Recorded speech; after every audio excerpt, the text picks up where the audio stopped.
5. Hey, everybody. Welcome back. It's another episode of Venture Maidens, episode 29. We are so happy to have you all here.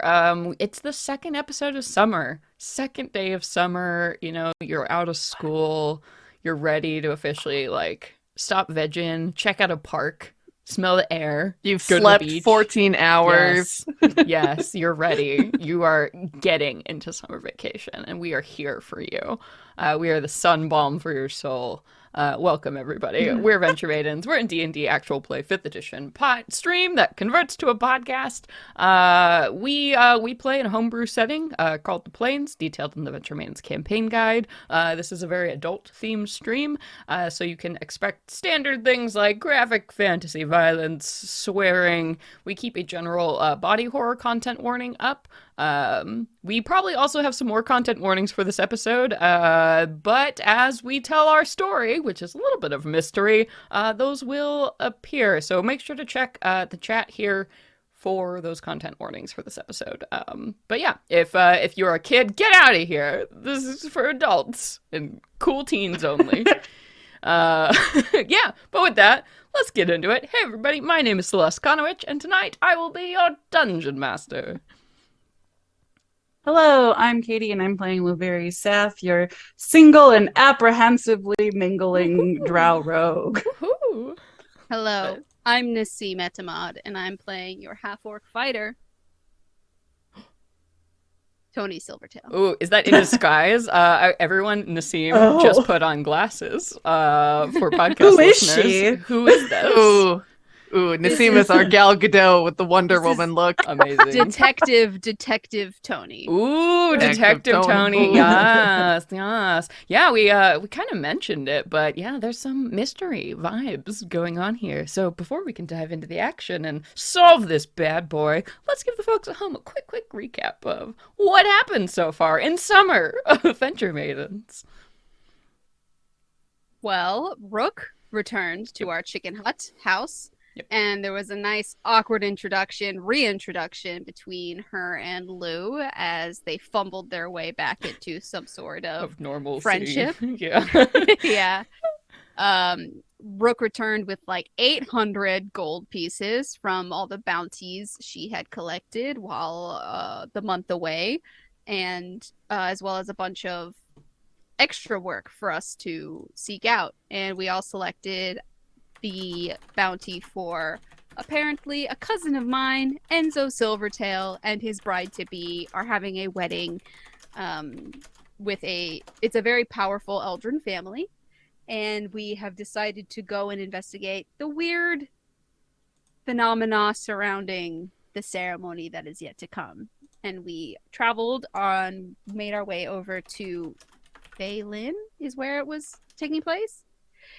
Yeah, and on our way there, before arriving, I had sent a letter out to my family, just trying to get myself caught up on the situation. If they knew anything about it, if they'd heard from Enzo, apparently not so much.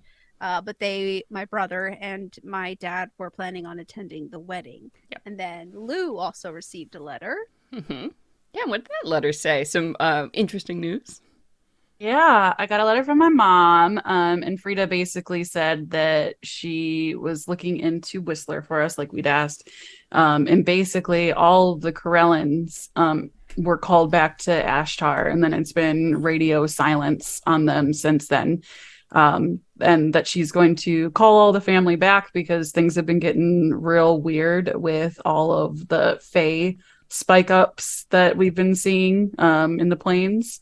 And that she would keep us updated, essentially, was what her letter said. Yep. And then we made our way over to the wedding ceremony site after some discussion. It's called Lily Hall. And it's like super fucking bougie. Yeah. Like there's like the ponies are dressed better than we are. Yeah. We're scrubs. Mm-hmm. And we met up with Sten, who's like this retired constable dwarf. And he was very straightforward about what he had heard so far. Just a lot of weirdness between like terrible like nightmares that people had been experiencing, a mist in the hallway that has been causing alarm. and it's all just been happening since the engagement of uh Tony's cousin to this like high up Eldrin lady. Yeah, so Enzo So and Reina are the couple. and thank you. I was like A lot of ADD names looking all flying over my around. notes This is for a names. proper mystery episode. Don't feel bad. We're getting all knives out on you. Don't worry. So yeah, we were able to talk to him, and once we accepted the job and agreed to be really discreet about everything, we were given this like really nice tent that we settled in on while we waited for this Fae expert Cassie to arrive. Yeah, and how'd that go? Lou, do you I wanna can't talk about it. talk No, I'm about kidding. it? Yeah. I can't. I'm No, TBD. Yeah, so basically Cassie came in. She was like this half elf, half Eldrin woman who was super fucking hot, and Lou said as much, and she flirted back, and Lou is overwhelmed and was like, okay, sure, yeah, you could stay here. I'm gonna go. You look hungry. I'm gonna get you food, and essentially ran away. Aoife gave Cassie a little bit of the DL on everyone and talked a little bit about what their experience has been with the Fae and in the wilds. And as Cassie is someone who doesn't do a lot of field work, is mostly the bookish type of the researcher, the cataloger of these different Fae, while she seems very well informed, hasn't had a lot of hands-on experience. So she was very excited to listen to Aoife talk about some of their experiences, and Aoife gifted her one of her sketchbooks, which was full of drawings of things of flowers and plants and flora and fauna that she's encountered in the wilds that she uses for inspiration. And so Cassie deeply cherished that gift and went to go collect the rest of her belongings to make a workstation with us in our tent. And Tony got to have some time with her papa, which was very sweet. How was that, Tony? Saw your daddy. It's been a long time. That was so nice. Papa. Yeah, Papa came by. It was the first to arrive, and we had a nice little reunion. We caught up. We gossed about the whole What the rushed heck is family going on with your wedding. cousin? Yeah. Yeah. And learned that apparently he was previously engaged to the sister of Reina, and she passed away. I didn't get how or No. how that exactly went down, but that happened a year ago, and apparently this process has just been like accelerated, and no one seems to understand how or why, but the wife or the bride, Reina, is very eager to get the ceremony underway so she can go back with them and like be married by the holiday. So we're trying to get an understanding of what that is, Yeah. while Clearly maintaining there's some a level. nuts, yeah, to unravel here. Yeah. And I'm trying to maintain a sort of separation from my family, a little secrecy about my connection to the Silvertails while conducting the investigation. Sweet. Great recap. Yeah. So we've set up a bit of a quandary. And we've started to get a few threads so far. But yeah, that's where we're jumping in. So you all had arrived. Also, by the way, this grand like party, this wedding that's happening between a Silvertail and between, one of the Oleanas, which is like one of the big, powerful, noble families in the Eldrin Empire. This is all happening against the backdrop of this holiday, Oxia, which is one of the 8 major Eldrin holidays, and it is the one that celebrates the beginning of summer. So while everybody is preparing for a wedding, there's also 3 days until this huge festival where basically the family opens up the doors of their summer home to all kinds of people from Phelan, the capital, which is, just a couple miles away from this summer home here. So there's going to be a lot of people here in about 3 days' time on top of this wedding that is happening. So against all that backdrop, there's going to be a ton of people here. And if there really is a Fae causing trouble and plaguing the family, it could be really bad news. So that's why Sten has brought you all in, as well as Cassie, who apparently he's worked with before in the past, this Fae expert. to try and get some answers and solve this whole thing before a lot of people potentially get hurt. So here we are, picking up just in the last few moments of last time.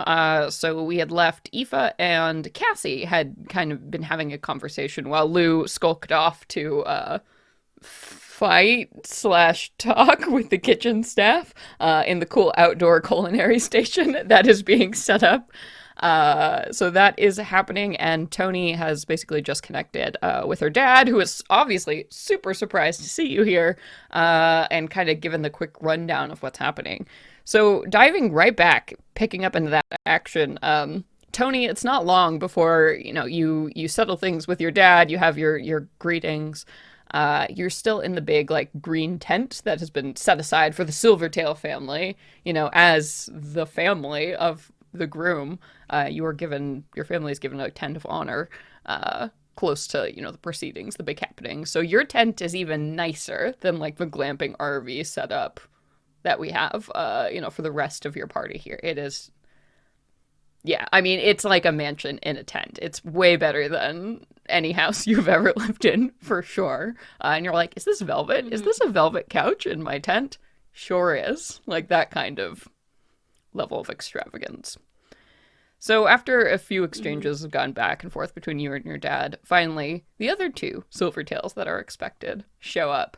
And so you see, following into the tent flaps, another super tall figure, just like your dad, kind of stoops to get in here.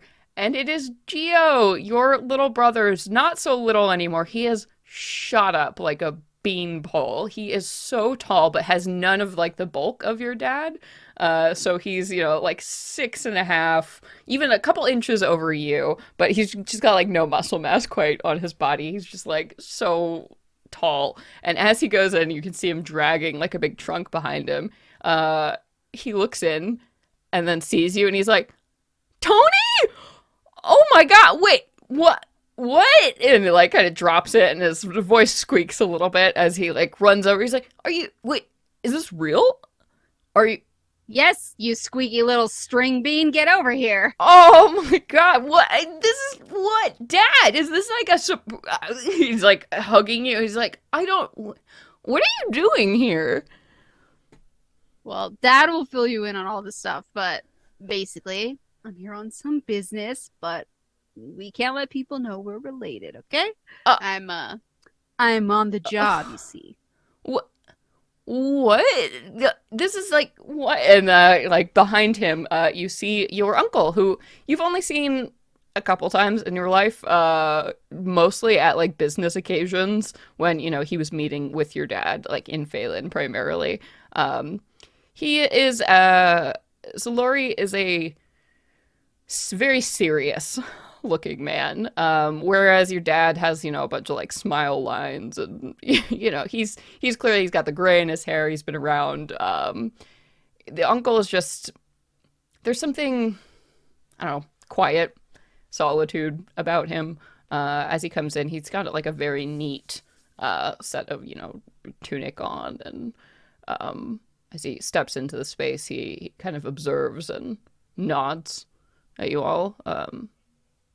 Photonia, it's good to see you. I didn't expect you here.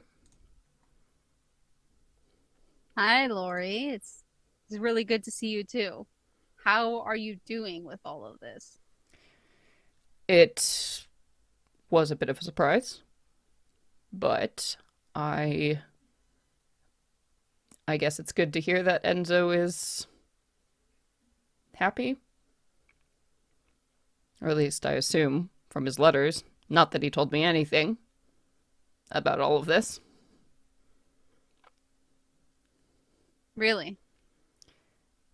I had no idea he was still in contact with the Olianos after everything that happened. So this is all kind of a surprise to me. Have you and Enzo been in contact at all over the last year? Letters. He's been giving me updates. He's been at university in Phelan, so we haven't stayed much in touch. I mean, kind of drifted apart since his mother died. But At least I got an invitation.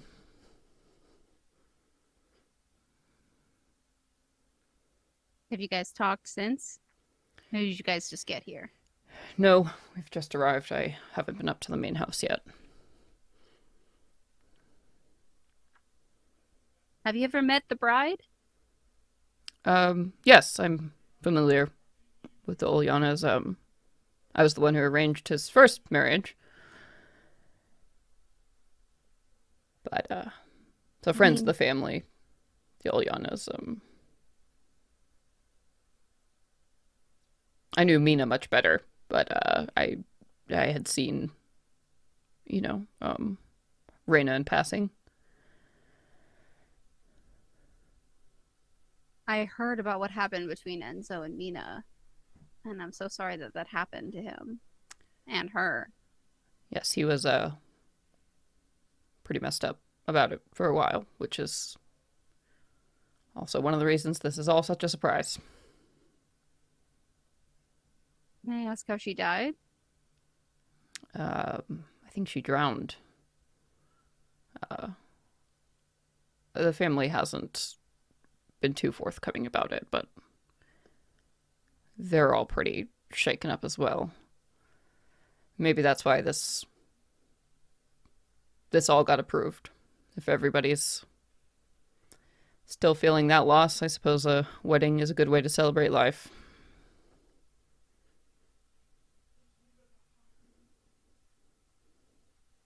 Well, I guess since we're all here together, I'll let you know what I'm doing here.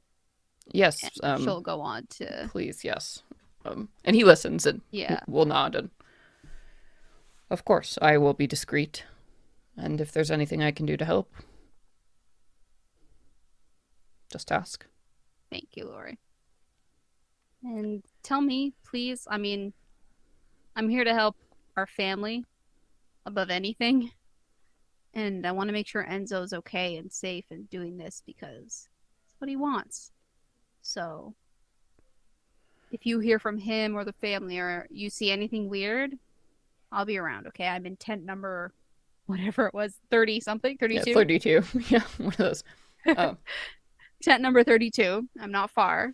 I So, appreciate that. I'm actually headed up to the house this evening for dinner. I have a place inside as I don't know, they insisted, the father of the groom.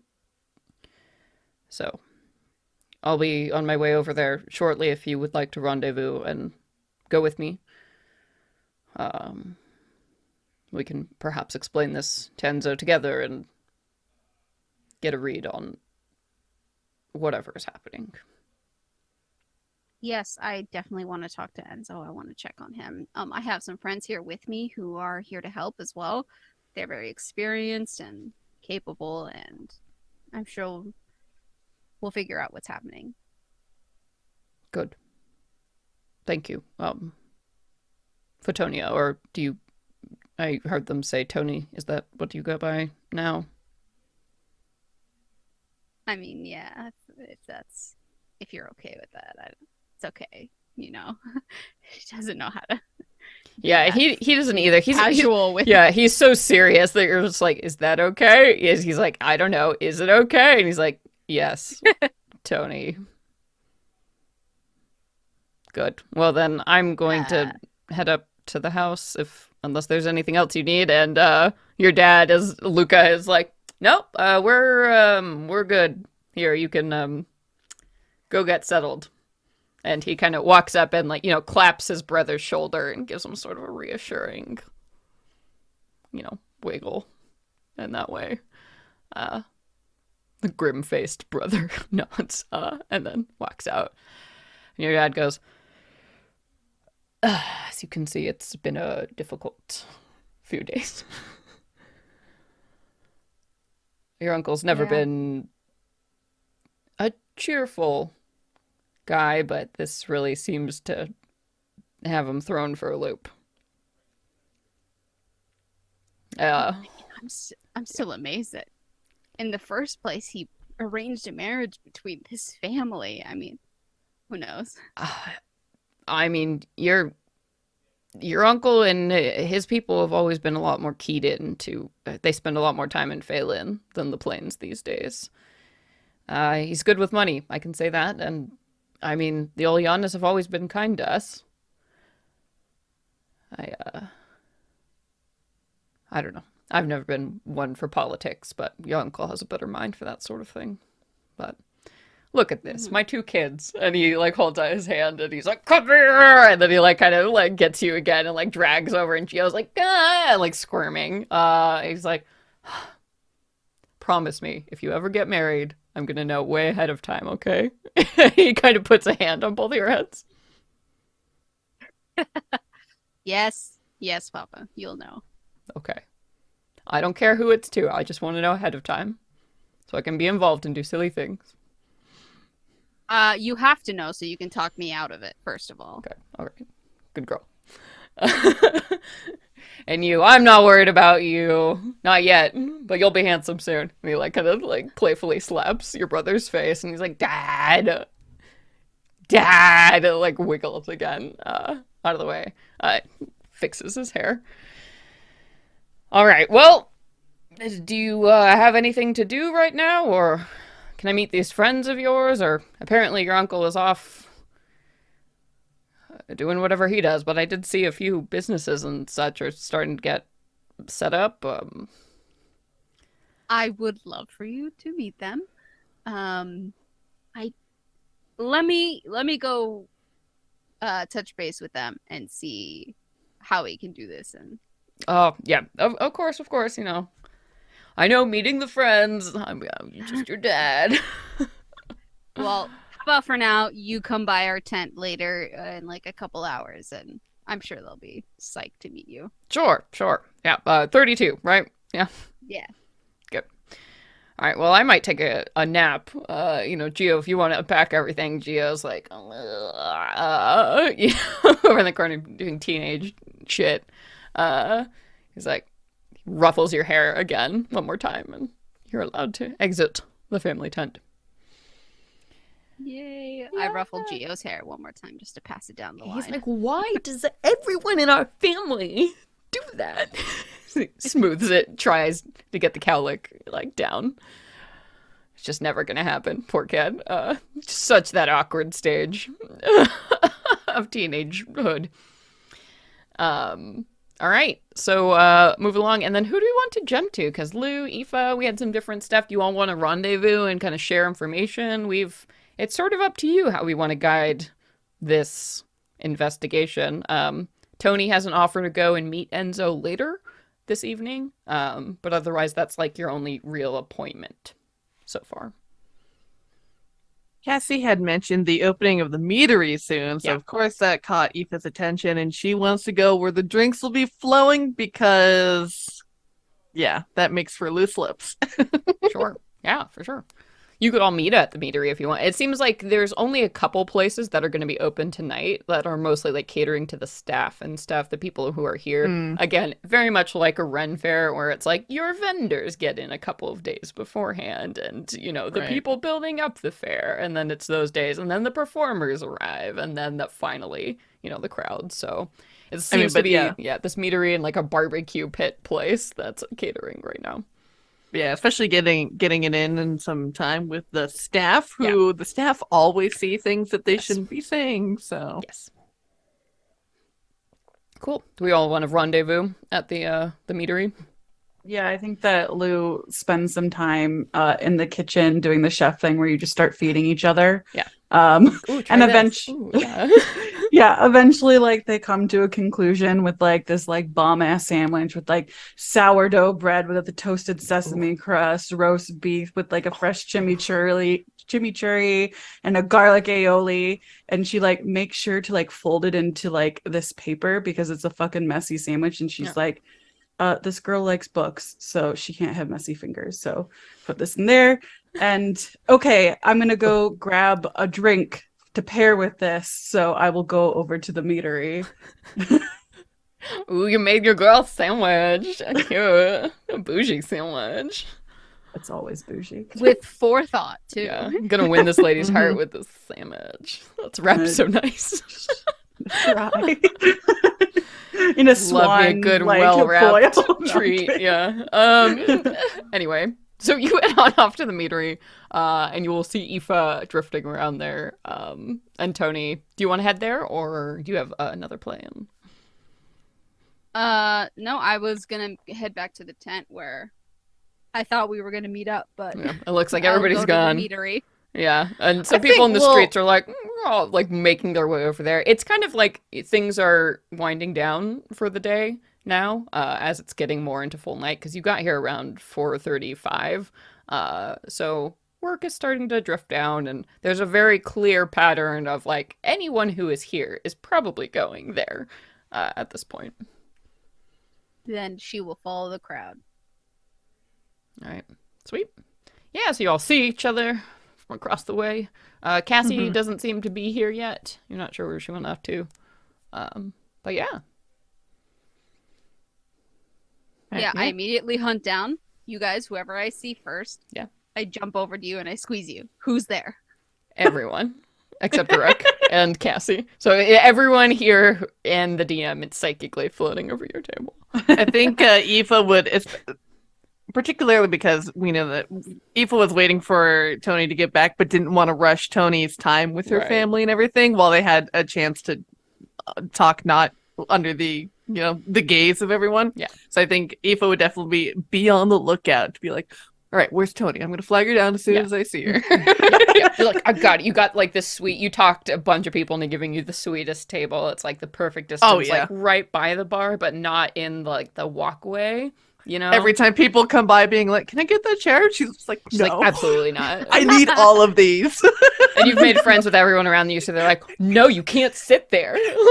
Is there a problem here? This really big dude, like, just gets in front of anyone who bothers you. Tony can clock. She hears like a loud Irish person going Yeah. like, Oh, yep, there we like, go. no, you can't sit here. Mind your own fire. There she is. I heard a feck. Somebody a feck, yeah. Sweet, yes. So you can all find each other in that sweet, sweet corner booth that Aoife's taken over.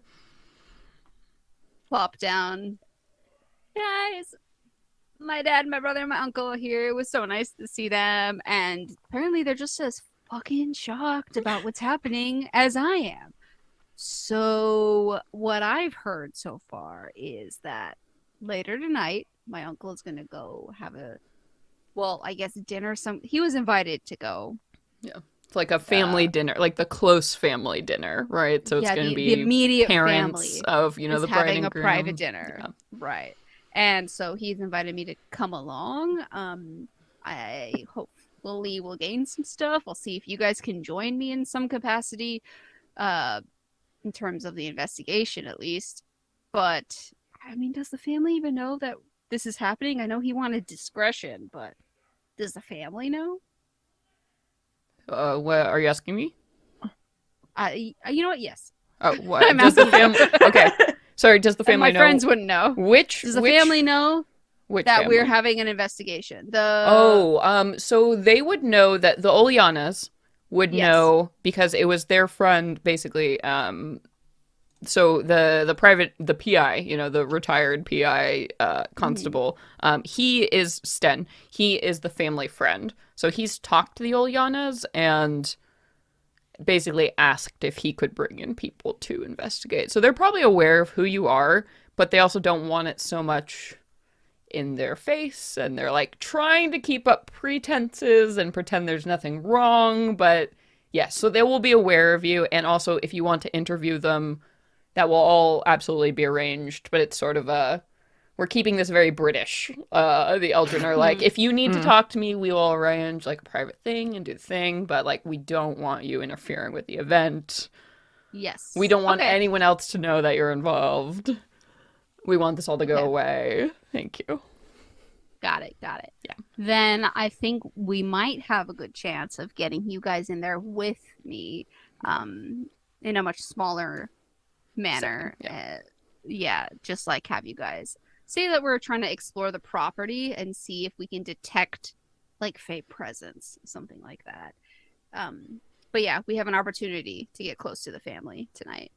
and I learned that apparently this isn't Enzo's first engagement. He was engaged to the sister, Reina's sister, Mina, and she drowned a year ago. I love Katie. Is that Lou's expression or Katie's Yeah. expression of just like, ooh, shit? Like, the juicy details. And I'm sorry, a prominent family not knowing how to swim, that doesn't seem... also, they have a fucking lake that they built Yeah. on their property. I wouldn't be Yeah, surprised I if there's mean, an they 8th have- floor pool. How unusual. Hmm. But anyway, well, I guess that's it. I might be a little bit jumpy, given, you know, I want to keep my name separate from this, but I can't deny that it's making me a little bit more like nervous and anxious to get things started and going. So there may be times where I need you guys to hold me back from in case certain things escalate. But that's it. That's the updates I have for you. Well, Cassie seems perfectly nice, doesn't she, Lou? Yeah, she's, I mean, she seems like she's really excited to work with us, and she should be around here. She's got, you'll see her, she's got like the brightest blue eyes, and just like this ponytail that just goes on for days, like beautiful hair. So, but yeah, I think she's really going to be an asset to us, and in this, we're lucky to have her. Yeah, I'm sure. Well, I'm excited to meet her. Yeah, I mean, I'm sure she'll just love you. I mean, look at you. So, like, you've got muscles for days. So, like, anyone who first meets you is gonna be like, "Hey." Well, So, not like that. I mean, not me. Like, I'm a ghost. Don't react to what I'm saying. I'm floating above your table, just in the light. I just, no. I mean, I'm gonna shut the fuck up. Hey, Lou. She just zips her lips. Lou. What? You got a crush? I don't even know her. Don't be ridiculous. I did get her the sandwich though, and it is getting cold. Do you guys see her? Oh, you gave her a sandwich. Ooh, I'm going to. sandwich. Why are you saying it like that? People need to eat. That's just everyone. That's an everyone thing. Love sandwich. Everyone knows that food's your love language. Calm down. Everyone knows. Would you say that everybody knows that? I mean, Eva just like raises her eyebrow, like tilts her chin down and looks at you like, come on, really? Should I throw the sandwich away? Is that too obvious? No, because I did tell her, and I don't want her to think that I don't follow through with what I say that I'm going Just to in the do. middle of all of this, you hear like a "Hey guys!" like from the middle of the crowd here, and you see Tony, just as described, this very tall woman with a ponytail for days, cascading red hair down her back. She kind of stands up and waves, and she's like, "Do you want anything from the bar? I know the bartender." Yeah, just like, yes. she makes like money sign. Yeah. She's like, okay, and she goes like shots, or she goes like big cup. Pictures. She's like, got it, like from across the crowd. She's like, and she makes eyes with you, Tony. She's like, I'll meet you in a sec. Y'all just thumbs up. Walks over to the bar. And is back in like record time, pushes past all these people, like they just part and let her in, and she must know somebody. She comes back over with like two like big ass pictures, and lays them down. She's like, "Hey, you must be Tony. I'm Cassie," and reaches out a hand to shake. Hello, Cassie. How are you? So Nice to meet you. Nice to meet you too. Just as described, Aoife is a wordsmith. Oh yeah, yeah. Aoife's very friendly, great at the introductions. I hear good things about you too. I'm excited to work with you. Tell me, you like sandwiches? Yeah, I love them. Food is kind of my love language, you know. And she like goes over and like sits down right by you, Lou, because I'm just gonna assume that that's how that works, and just scoots in, and like her thigh like touches your thigh, and she's like, "Oh man, is that a sandwich?" She says like right in front of you. That smells amazing. Yeah, I talked to the chefs. It was, I tried it and it was just okay. So like we worked together and we tweaked it, and I think that the sauce really brings out the flavors. But here, I wrapped it up for you so your hands didn't get messy. Oh, this is for me? You made me Well, yeah. I mean, I didn't. I helped make you one. Nice. So thank you. I'm so hungry. That's like so great. I really appreciate that. Wow, not only are you all super nice, we're also sitting at the most attractive table at this entire place. It is an absolute Cheers pleasure to be to working that. with you all. Yeah. Yeah, she clinks a glass like, well, damn. Lou shoots back her entire glass Yeah. immediately. It's like, wow, and she can drink. Yeah, she Can does I? little golf clap hands. Yeah. It's just, it's great to cut the grease of sandwiches. So yeah, what's our plan? She's like 6 inches away from you, looking at you. Yeah. She's just like every time she like keeps like going to turn to like be polite to like address everybody at once as she's talking, and It's every like time she like jumps. Your face is so close to my face. Yeah, I know. Yeah, Tony met with some people and found out a little bit more about everything. So I guess we're gonna have a way to get in and do some sleuthing.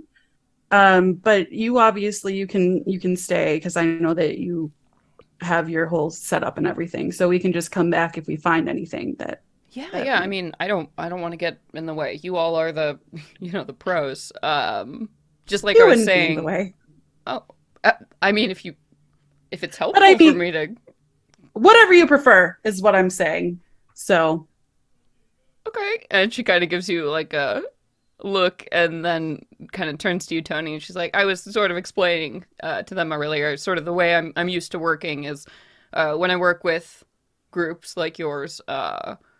Basically, the more information I can get, the more helpful I am to all of you. So I'm here for you all as a resource. I'm kind of working for you, I guess. So if you need me to come with you, I'm more than happy to do that. Or, yeah, just basically the more you can get me, any little detail might be important. Because honestly, we're floating in a lot of generalities at this point. I was giving it a think while I was kind of walking over, and the sheer number of fae that could potentially be behind weird weather phenomenons, and that kind of couples into the mists, that's not really helpful. And also the weird dreams, we need to know more about the dreams, who was affected, anything you can get me really helps my little nerdy brain kind of just be useful for you. So we know that groomsman has had dreams. We'll be talking to him later and see if we can learn anything more from him. But with something like a marriage, yeah. I mean, and with all of these, I guess, incidents that have been happening around the Empire, do you have any idea about all that? Because it seems like so much more activity has been happening. Yeah, well, I can say I have been really busy the last few weeks. It feels like every time I turn around, there's, a weird mystery on my desk. Something is definitely going on. And there's just not a lot of information coming in about what it is. And usually, I know some people, around in the Eldrin Empire. I work with people like Sten, a lot. So usually if a cop or PI isn't over their head, they might bring me on as a consultant, but it's been pretty much silent on that end. I think Sten is only calling me because he's retired. He's not really involved in the government anymore, so it's all Do you ever pretty work? weird. Oh, sorry. Do you ever work with the Karillans? The Krellins, no, that's a whole it's a whole club to get into, so I prefer to work independently, let's say. Interesting. Yeah. I know they have a lot of juicy stuff in there. God, if they would just let everyone get a hold of it, but that's a whole other can of worms.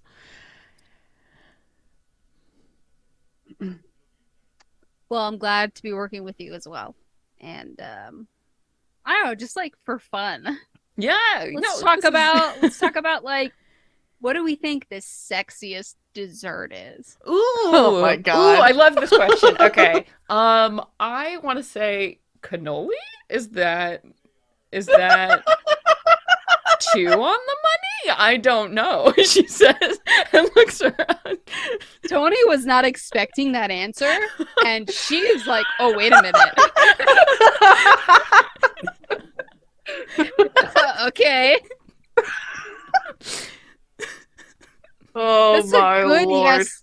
You know what? I gotta say, on the scale of like 1 to sex, Yeah, that's a sex. That's nailed it. She said. You got she's it. like, You this nailed it." sandwich, by the way, is amazing. She's like shoveling it into her mouth. Oh my God.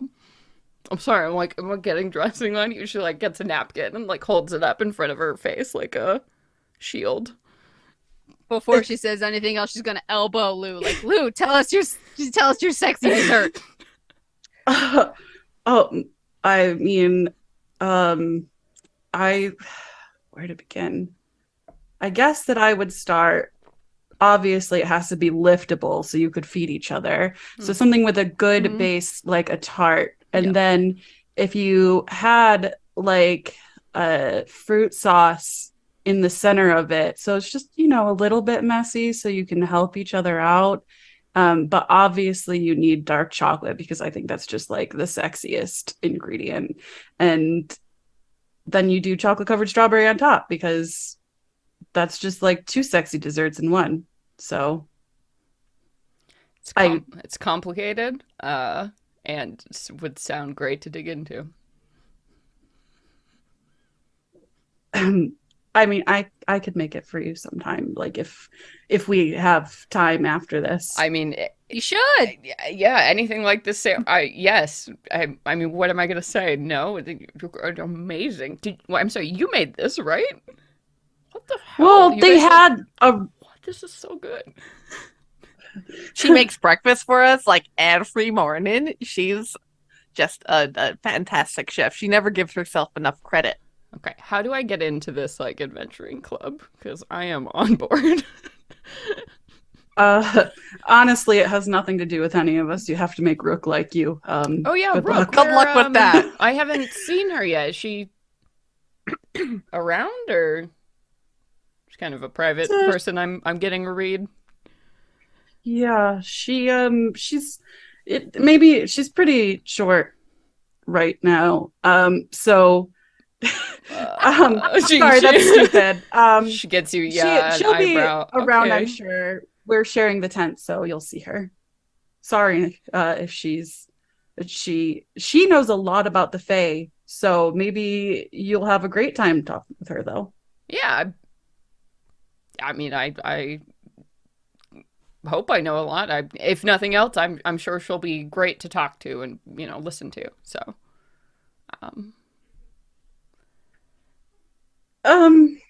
great. So actually I'm gonna get a refill if you don't mind. And she's just like gonna awkwardly like scoot past her in the booth, like, oh sorry. Are you gonna do sorry. like the scoot, like not wait for her to get out so your like butt is in her face, like that kind of? Yeah, She might because be she's into it. making a break for her. Okay, yeah. She's like, oh, okay, I'll help. All right, oh, okay, all right. This is fine. As you, yeah, make a break for it.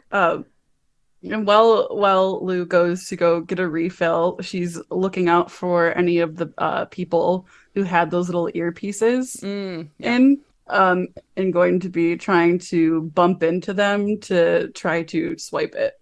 Yeah. Yeah, so Nice. you start walking away and like, seeing your marks through the crowd, and Cassie will kind of lean in and be like, is it just me, or is like Luke kind of running away from me a bunch? I'm coming on too strong.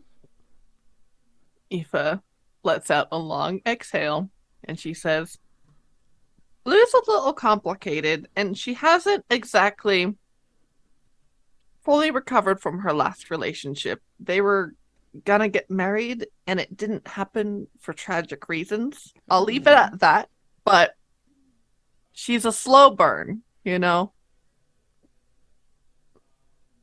Is it like tragic reasons? Is it like a weird divorce with kids thing, or is it like what are we talking here?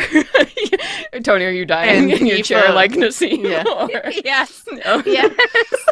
Aoife, Tony's like, oh, Aoife. Too much, too much. she asked. And Aoife will very slowly and gently sort of put her hand onto the table and then look up to her with these like big sad eyes, like communicating the tragedy, the severity of it without saying anything. Okay. She's a bit closed off, but if you take the time to get to know her, she opens up. We've only known each other for a few months, but we've been in through life or death situations, and it's brought us together.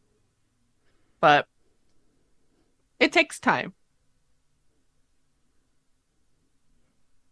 Well, good to know, I guess. Thanks for the warning? Honesty? Not really sure how to... You doing okay over there, Tony? She says, squirming. I'm really debating if saying anything would make things worse. Or really, I just want to lean over to Aoife and be like, mystery's a good thing. On your Tinder love how profile. I love how friendly you are. I love you, Aoife.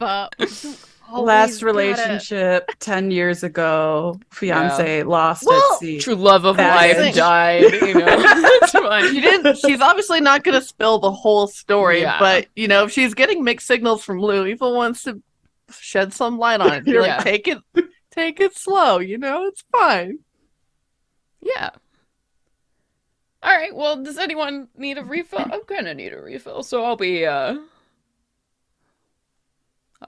back with that. And Lou, why don't you go ahead and make me an investigation check as you're looking for a mark here? Hell yeah. 18 plus 8, so 26. Oh, Jesus. Okay.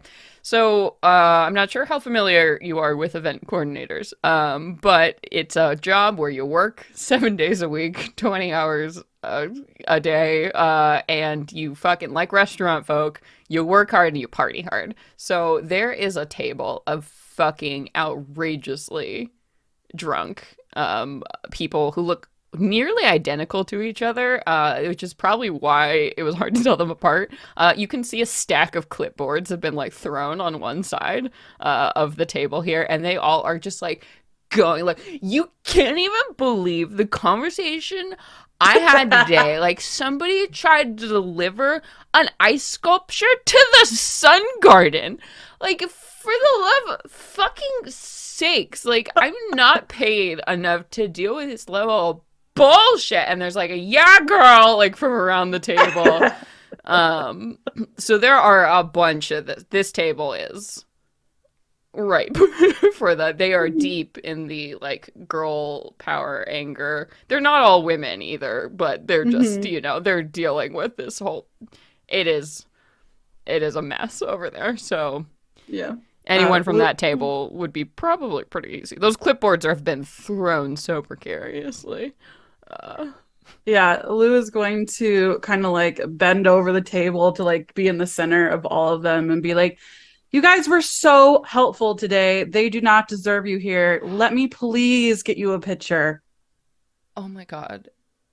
Thank you. Like, you totally get it. No one appreciates how hard it is.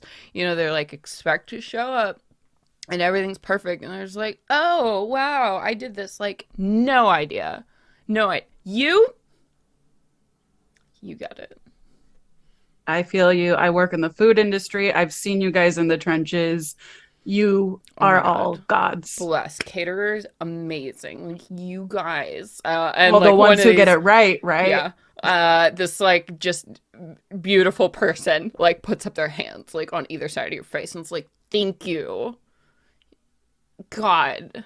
Yeah, I mean, no. I want to get you a drink. I want to get you a drink. Oh my gosh. Oh my No, God, I no, I do. insist. And as she's like being pulled in with her hands, like she like taps the sides of her cheeks and like between her two fingers, like goes and like Oh yeah, takes you the little take that earbud shit out. off. Like, yeah, no worries, in your pocket. It's like, okay, well, you just let me know. We're gonna be here all night, Okay. obviously. So if you just want anything, you just let us know. We know all their little dirty I'm secrets, sure. right? Oh We my drink gosh. half off, obviously. Lucky. Maybe someday I'll work here. It would be a hoot to work with you guys. Let me go get that picture though for Oh my you. God, And do you like, have a card? No, I have a card.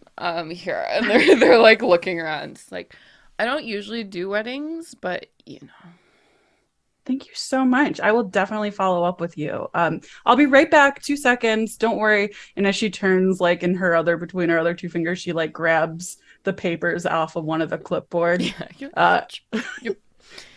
Yeah, and there's And like a burst of laughter from the table, and there's someone who's like, "Oh my God, bitch! Oh my God!" And they totally forget you exist as you wander away. I didn't yeah, even make you roll that. You honed in on that like a pack of hyenas. Yeah. I know. Yeah, and she will go and she will still send a picture because like that was like 50% ruse, Yeah. 50% like she knows. Yeah. And there's like a woo! You hear it come from across the meadery. And then she'll grab one more picture to go back to the table. Yeah. Yeah. Cool. So you get back, you slide in, and Cassie is just coming back with a drink as well. Feeling a little bit more confident after making that so smooth. She's just like, so what are we all talking about? Oh, I was just getting another round, but actually, if you all are busy, sorry, I totally realized, just like invited myself over, but Oh, I can start bookmarking some stuff and putting some thoughts together if you all gotta do your hero thing. yeah, sure. Yeah, okay. Well, we'll meet up with you later then if that's what you want to do. Yeah, actually, Lou, do you mind if I just talk to you just for a second, just like right over here? Uh, sure. And she's like goes and starts to leave the booth and she turns back and looks at them and she's like, what the fuck? And she's like, yeah, for sure. And we'll go with her. Yeah, and she just leads like a few like steps away from the table, just out of earshot, kind of, and like kind of leans against one of the posts that are forming like the wall of this place, right? Because it's all like outdoor beer garden-y. And she said, I hope that's not like too forward, but I really like you, and I'd like to get to know you better. If you're okay with that, like in a romantic way, not a working way. I just figure if we start with that now, it might be less awkward if we turn into coworkers. And then we like, oh man, we're working together. Are we dating? Like if we just start, is that Yeah, that would have been a logistical nightmare. right? uh, yeah. Was it the sandwich? I mean, well, it was before the sandwich. The sandwich helped. I'm gonna tell you, yeah, it helped a lot. But I mean, it was like 70% there. The sandwich really clenched it. And probably the way you blushed about giving me the sandwich was probably the last like 10%. Oh. I yeah, sure. I should let you know. I am. I mean, it's obvious. I'm not good at it's the start of this kind of thing. But I I'll please be patient. Yeah. Oh yeah, totally. Yes, I've been told that I should get to know you and kind of take it slow. So, do you want to meet later? Like, I don't know, whenever the night is done or whatever, we can like grab a drink by ourselves, maybe by the lake somewhere, and I could just get to know you a little better. Yeah, I'd really like that. Cool. All right, Okay. Lou. See you later. Yeah. And she like clenches her fist to not do finger guns, and just turns around and walks away. Yeah.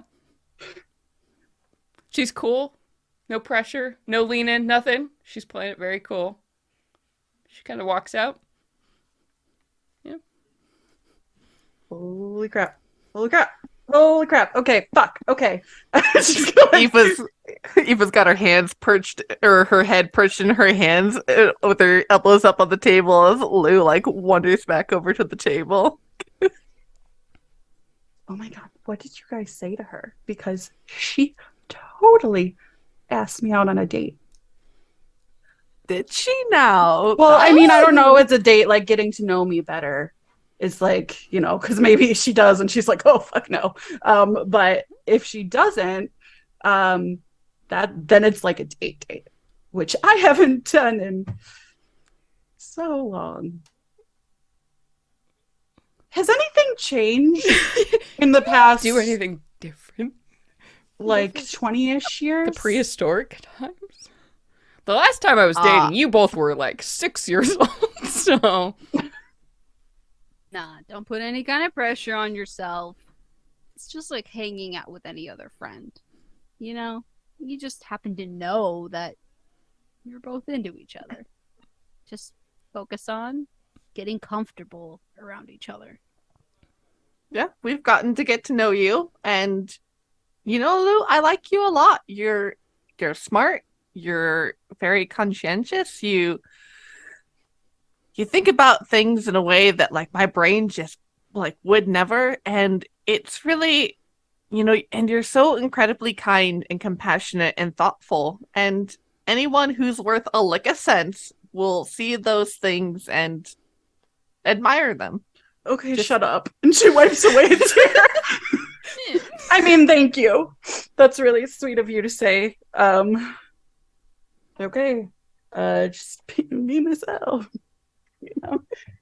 She pours another drink and then she's like, oh shit, we're working. Yeah, you're like, oh my god, we got to be at dinner in like 20 minutes. Yeah.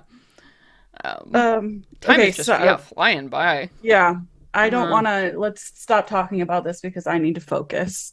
So that we don't do anything stupid. Mostly me because a lot's happening. So instead of thinking about cannolis, did you think that cannoli was a strangely phallic answer? I wasn't gonna say anything.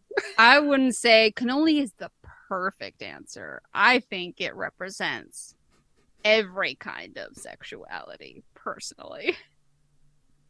Okay. Just checking. Okay. That was the last thing I'm going to say. So you got to go Weirdly phallic. I mean, okay. Nassim and I are on the same page. But never mind. I'm with you, Katie. Thank you. 50-50 split.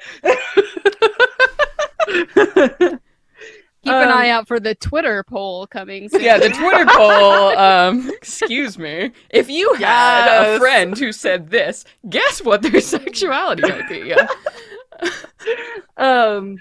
Anyway, we're so stupid. So what you have a dinner that you're gonna go to. Since they know what our job is there, are you going to go like as a guest or are we just gonna be like lurking? I'll say like for just ease of admin purposes. So you probably won't be able to like attend and sit at the dinner, but there are going to be like drinks ahead of time and drinks after, right? It's like one of those meet the parents things. So if all of you wanted to go and talk to everyone, like post dinner drinks or before like cocktails, that would be an ideal time, and you all would be welcome to do that before the I family say actually post. met for the proper dinner. I was gonna say I would say post dinner cocktail hour because you get that dinner discussion, Yeah. and then get to have little sides with everyone. Also, that's when they're the most sloshed. Yeah. Mhm. Yeah, and things have either gone very well and everybody's feeling great about each other, or things have not Mhm. gone so well and they're like eager to like, tear each other Eager apart. to tear each Yeah. other apart. Yeah. Oh yeah, So, win-win for us either way. yeah, so then in your planning, you would think they're probably having dinner-ish now, and your uncle would have communicated like this would be a good time to come, and you can say in media res that was what happened. So yeah, if you want to make your way up to the main house, they'd be more than happy to greet you all. And you can leave a note for your dad too, Tony, like, oh man, like met someone had to go off, so it's all good. Because he was gonna swing by the tent later and stuff, so True. I guess it'd probably be around the same time. Yeah. Yeah. I'll leave a note say come by tomorrow. okay. Yeah. You can have cute. Yeah. You can guess the evenings are probably gonna be the most ideal time to gather information, because during the day everyone's gonna be pretty involved in like very intense event planning shit. So over the course of this investigation, yeah, night is gonna definitely be the most active time. So during the day, you all can kind of do whatever you want. Sweet. All right. So yeah, you want to all head on over to the main house, the hall, Lily Hall. Indeed. So the interior of the hall is exactly what you would expect from the extravagance of the outside. This is a summer home, so that means it is not a home that gets lived in most of the time. So it's all just, opulent, the most beautiful furniture. The stuff you're looking around, you're like, is this a comfortable place to be? No, probably not. But boy, is it really impressive when you bring your friends over. It's like that kind of perfectly manicured magazine, wonderful interior decoration in every room of this place. And immediately as you go inside, the butlers greet you and they know who you are. Before you go in, and somebody, directs you to a lounge off the main dining hall where several people are floating about. They have their own private waiter behind a bar, like in a library, for like 5 people who are, engaged in different levels of conversation. And Tony, you very quickly find your uncle, Lori, who looks just so out of place, kind of grim in a corner, sipping from a very small glass, some kind of colorful beverage, and just looking so out of place. And he says, Tony, it's good to see you. Are these your friends, I'm assuming? Yes. My friends here, Lou and Aoife. This is Lori Silvertail. And he does a full like bow and then handshake, like extremely formal. father of the groom. Yes, Well, many congratulations then. thank you. Pleasure. It is a charming event. Have you seen Enzo yet? I'm sure we'll get some alone time with him tonight. Yes, if you'd like to. He's off the main parlor. Apparently, there's a second parlor, and one is for smoking, one is not, and I don't really know. I'm just staying close to the bar. How was the dinner? Enlightening, I suppose. Enzo does seem very happy, and Reina's a charming girl. It will be interesting to have her in the family. I think for the best, probably. Parents are very generous and good friends of mine. Will she and Enzo get a stead of for themselves, or will they move in and stay with you, or do they have plans for what comes after? Oh, I'm not sure how familiar you are with our lifestyle, but I am the leader of my clan in particular, and they wish to come live with me. With us. So that will be interesting. Was there any mention of the strangeness that's been taking place since the engagement? Everyone was very polite about it, but I could tell Enzo at least was certainly disturbed by something. He's worse than I've ever seen him. He's always been a very active boy, and I don't know. Maybe it's the stress. All these people seem on edge, and you know how they are, Photonia. They just don't. They never lay their cards on the table. Not all of them, anyway. I don't know how to be around these people. So no indication of an opinion of this arrangement any other way, just politeness. Well, when I arranged the marriage the first time with Mina, it was all a very good affair. And again, I've had very pleasant dealings with them in the past, and all that graciousness still seems to be extended. I don't know. Something feels wrong, but I suppose that's why you're here. But it's all pretty words, from what I can hear. Well, we'll let you know what we discover. I'll be here, he says, and kind of swishes the little, cocktail sword. And his half-drunk, melted ice drink. Ooh. All right, let's go. You're suddenly remembering why your dad probably didn't spend a lot of time around your uncle. And so he's just so fucking serious, and your family is so not like that. Yeah. To clarify our general knowledge, did the bride and groom specifically request to have this as soon as possible, or did the pressure more come from the daughter or from the daughter's family? You don't really know. And the uncle doesn't really seem to know. Right. It seems like the couple was pretty eager to get married on that, lucky holiday. And the parents seem fully on board with it. So you're not sure. You're not really sure. Okay. Let's go corner Enzo before gets surrounded by more well-wishers. Can I ask also if we know whether or not Reina or Mina is the older or younger sister? Mina was the eldest daughter. So which would make sense. Arranged marriage, eldest daughter. And then it was just the two girls. So. Is Enzo an only child? Enzo is an only child. And his mom is dead. So it's just Enzo and the dad and Lori. Okay. Who apparently are a bit estranged since the mom's death, which you would know, Tony, happened, probably about a decade ago. But both of them have been kind of on their own since. Mm-hmm.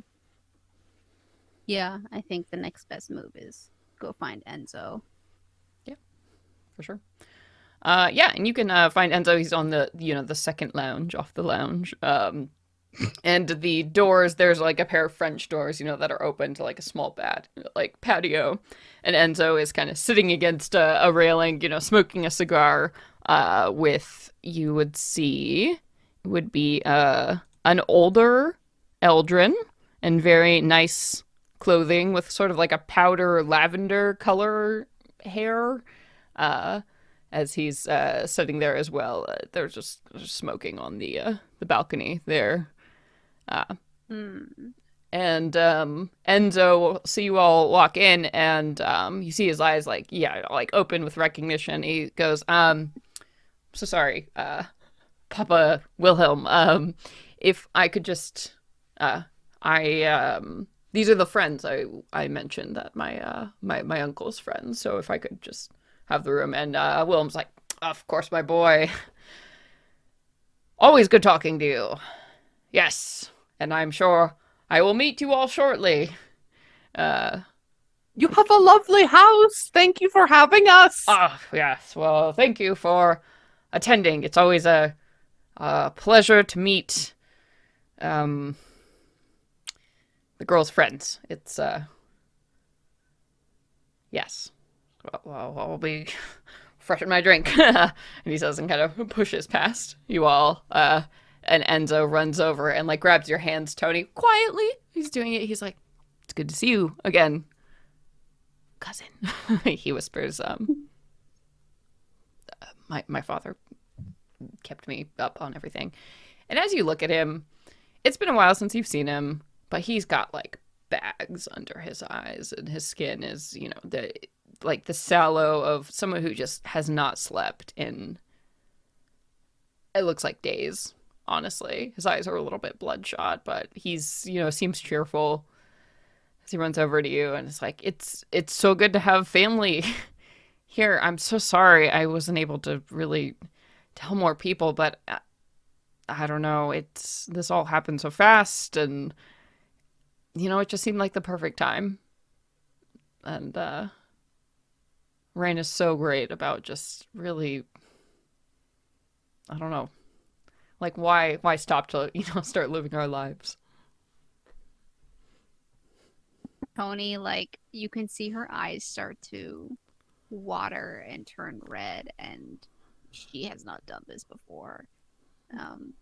She is squeezing Enzo's hands, like, it's so good to see you, and I'm so sorry. It's been so long since we've been in contact. I just found out about everything you've been through the past year. Losing Mina, I had no idea. I'm so sorry. I mean, that's all. It's been a really weird time, but honestly, like when I think about it, if I hadn't lost Mina, I wouldn't have met Reina, and I don't know who it is, the mother, the father, other gods, but I'm glad it all led to this. And I'm so glad you're here. I'm sorry, who are your friends? I'm so rude. Hi, I'm Enzo, Silvertail. Lou, nice to meet you. Lou, hey. Welcome. And I'm Eva. Eva, so nice to meet you. Tony, Well, and you like kind of squeeze your hand again. He's like, hey. So yeah, well, I'm glad your dad filled you in. Basically, I mean, what have you been experiencing? I have to say, I have to agree with the constable. It does sound Fae influenced. I have had my own experience with dreams brought on by the Fae, and I just want to help you. I mean, well, here, and he, indicates, armchairs for you all, and, asks someone to go get everybody drinks if they want them, so you can get cocktails. He'll get a refill, big fat refill of some kind of brown, very alcoholic something, on his table, that comes back by him. You also notice, too, Tony, like, God, he looks so comfortable, in this, like, leather chair, and his sort of this nice suit he's, like, come into. He looks such a part of this world, as he kind of settles into this chair and says, folks keep asking me about what's going on, and I know I look like hell and I haven't been sleeping, but I don't know. Things seem fine, I guess, the minute I wake up, but I think it's just nerves or but I can't deny. I mean, things around here, everyone else at least, I think it's affecting Reina more than it is me. Anything. She's just worried. Everybody's stressed, and this should be such a happy thing, and there just feels like this weight, and I don't know what it is, and I don't know how to help. And Was it her idea for you all to get married so soon? Or was it I mean, no, everyone's so worried about that. No, it was both of us. Tony, we haven't caught up in a long time, but I've been really drifting away from my dad and all of this. And, Raina and I we met at school in Phelan, and I didn't even know she was related to Mina until all of this. And honestly, I knew the family, but Mina was an arranged marriage, and I never really got to know her the same way I got to know Raina. And just, we've been dating for a while, and it all just kind of came into place, And it just seemed like the perfect time. And that makes a lot more sense than of the gossipy crossbow wooden picture that's been painted. Well, you know how parents are. It's easier to pretend, right? And then, of course, I know how it looks with Mina and everything. But, I mean, that is how I knew the family. That's sort of the connection, I guess, Raina and I even met over. And my dad is really torn up about it, when Mina died. And I just didn't want to disappoint him again. So this is just sort of our decision to make this happen. And now all of this, and he waves a hand to the house and the outside, and it's just all gotten out of hand. Well, and yeah. While he's talking and describing, Aoife would definitely like to do an insight check on him. For sure. Go ahead. Right. That is a 15.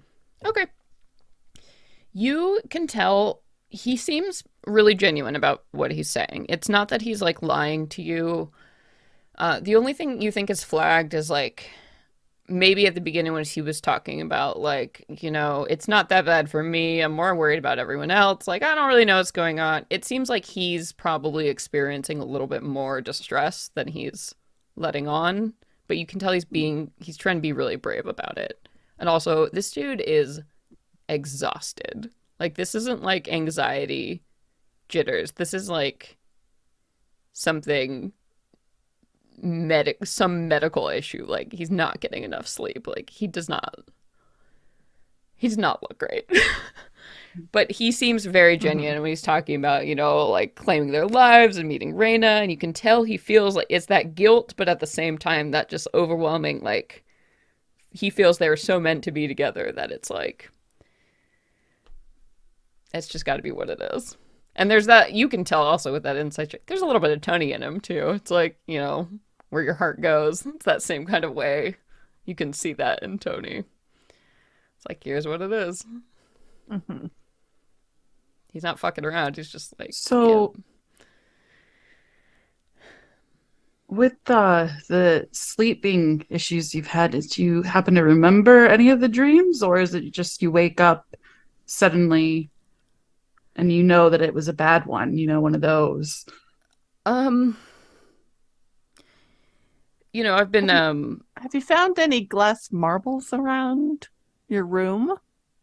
Marbles? No, what a... odd question. No marbles or anything, and I don't know. I've Fae related. Oh, I wouldn't know about that, but the family they've Raina's family, they've been really helpful. They have physicians and stuff, and so I've been taking some stuff to help me sleep. So honestly, I don't remember much, but um, I don't know. It's like I wake up and I can't breathe. I felt something like cold. It's like something heavy was sitting on my chest, and then um, I'd wake up. So, but the sleeping stuff, Do you think that it's been easier, I guess.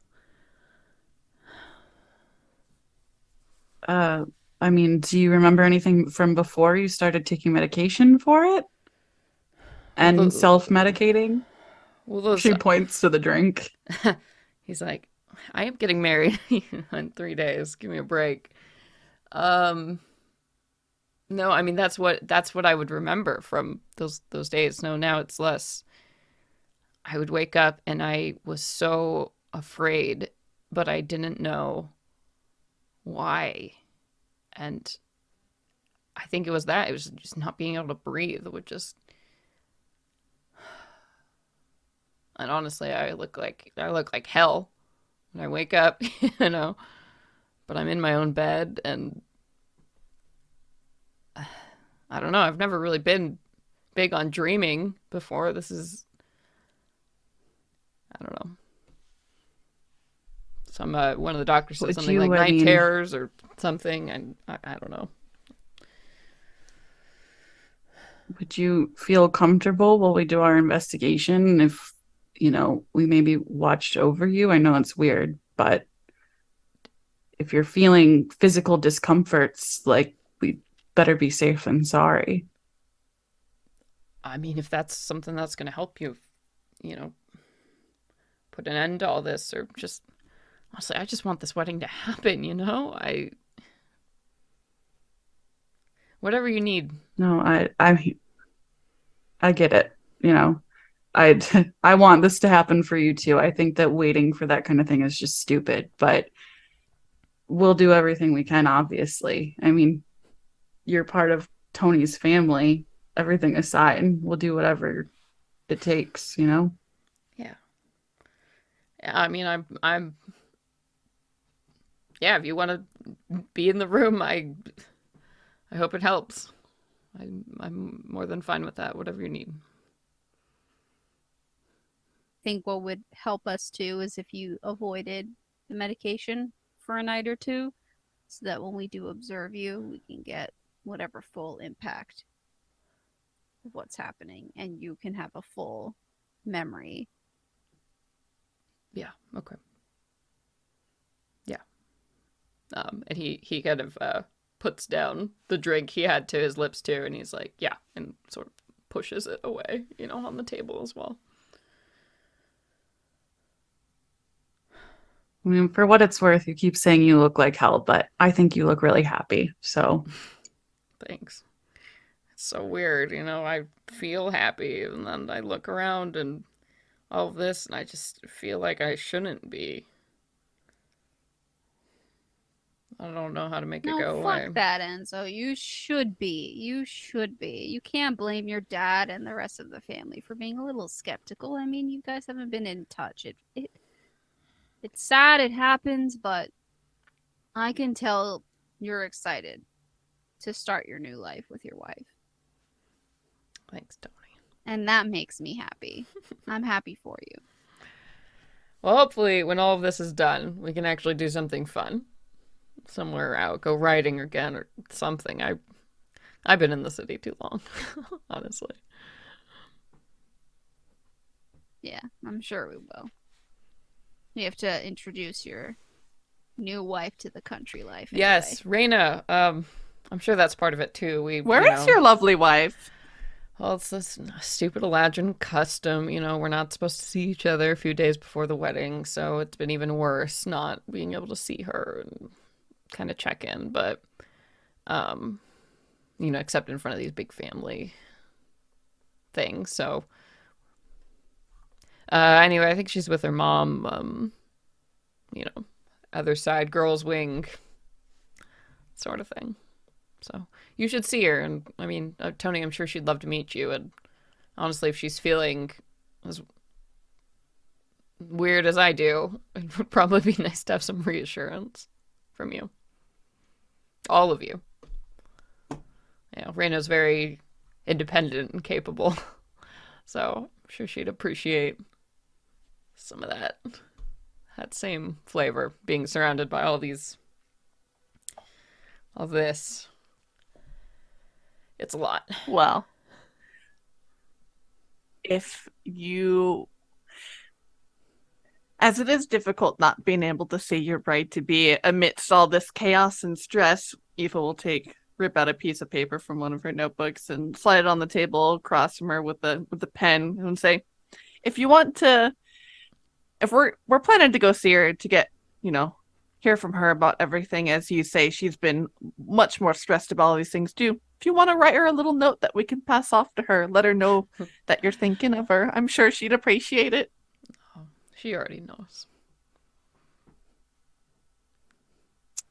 I won't get anyone in trouble. She knows how I feel. He kind of smiles to himself. Well, anyway, I should probably actually call back in Wilhelm before he, I don't know, gets suspicious. He again, not a lot of socialization on that guy. He works as a judge in Phelan, so this is sort of like his one holiday. I can't wait to get him out to see the family and get him on a horse. He looks at you, Tony, and is just like, oh, what am I doing? It surprises me that I heard from your father that it's, your customs, but it does surprise me that you do seem so at home here and that you've really ingratiated yourself with these people and this family. And I guess it kind of surprises me that the two of you are going to go back to your family who you've said yourself that, you've grown distance from. Well, when Raina and I met, we kind of had a he sort of smiles. I guess a deal, sort of. I learned a lot about her world and became a part of it, and it's time for her to learn about mine. That's sort of the fun of it all, I guess. Very admirable, certainly. I think we'll probably end up back in this one, but I mean, maybe we can build something new in between. Who knows? Sure. Sounds beautiful. We'll have to come meet again under different circumstances after you all have gotten settled in your new merry wed life, and we've been dying to meet Tony's family too. So yes, we'll perhaps then we can have an event out of it, a real party instead of all this very formal. I'm sure Tony will tell you nothing quite like drinking under the stars. I'm missing that right now. Well, we'll let you get back to help, Wilhelm. We'll get out of your way. It's my duty. He gives you a salute. And heads off. He's like, Wilhelm, where'd you go? And sort of claps him on the back in the other room and sweeps up his father as well in a conversation. Yeah. So that's them. Where do you all want to head next? We want to meet this lady. This lady, pretty lady. Mm-hmm. Yeah, for sure. All right. Yeah, so you can exit this way and you get, casual directions towards where Raina is. And yeah, you enter a very similar kind of lounge parlor just on the other side of the house. This one is a little bit more tastefully decorated. Last one was very like stag heads and like red velvet smoking couches and stuff. And this is a little more posh. Some nice fresh flowers and such, velvet fainting couches and whatever, as you head in. Chaise lounge. Yes. For all that fainting that women do. Yes, everyone expects women to faint. There's just a circle of fainting couches centered Boy, around. bae. And a bunch of women are You just never sitting know when there. your womb is gonna go floating. They're all sitting on them casually, drinking from this giant fucking goblet, like glass pitcher thing of wine in the center of the table. And you step inside, and a couple of them, like rosy-cheeked, looking up at you as you come in. And you very quickly clock that most of the women in this room are like in the maids and the house staff uniform, just all kind of hanging out in this space. And one of them towards the front of the room is the only one in like the nice dinner attire.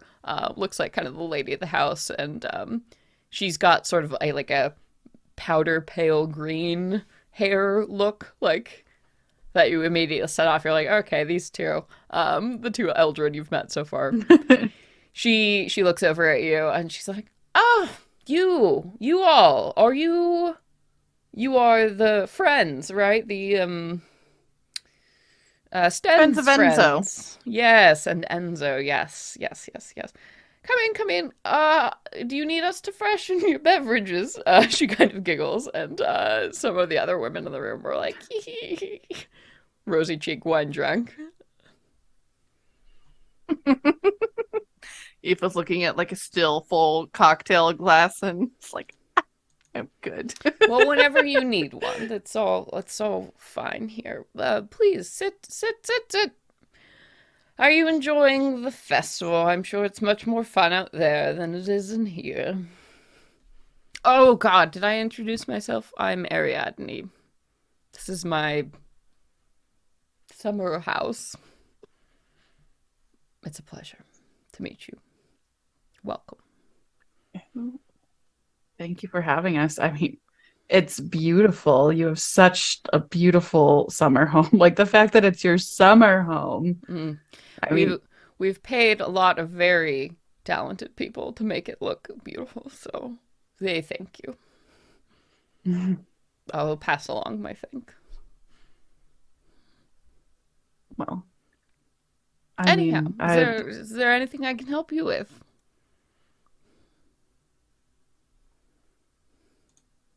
Oh, yeah, we were taking a look around, trying to suss out exactly what's going on here. Are you okay to speak here, or did you want to go into a different room? Oh, no, you can speak here. Ladies, business, she says, and looks around at the rest of, the women in the room, and they sort of like nod knowingly and, pick up one of the pitchers and head out. And she's like, we need to get up early in the morning. Don't be too... that'll be fine. Sit down.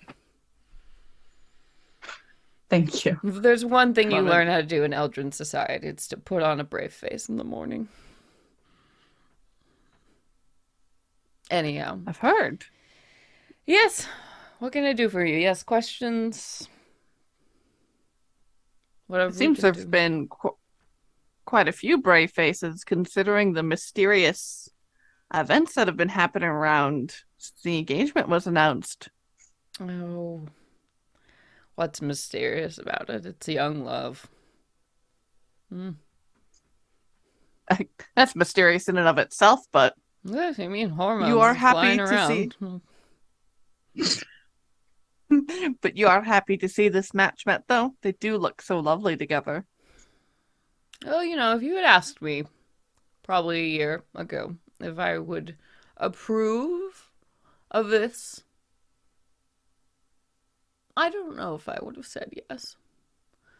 But honestly, I mean, now that Raina's my only daughter, and I don't think, the family line is continuing. I certainly have no more interest in having children or anything else with my husband. Why not be happy? There are plenty of Oleanas out there much more qualified to take positions of power than my family. So it is my gift to Enzo and Reina to let them be happy You know, when Mina died, it all sort of came into focus. I don't know. It's certainly not a natural thing to lose a child. No, I'm certainly I'm nothing I sorry for your expected loss. in my lifetime. Parents are supposed to outlive their children. Or not, no, the other way. Sorry, could you hand me that? And she, like, points at the pitcher of wine. Eva will certainly pour her a glass. I mean,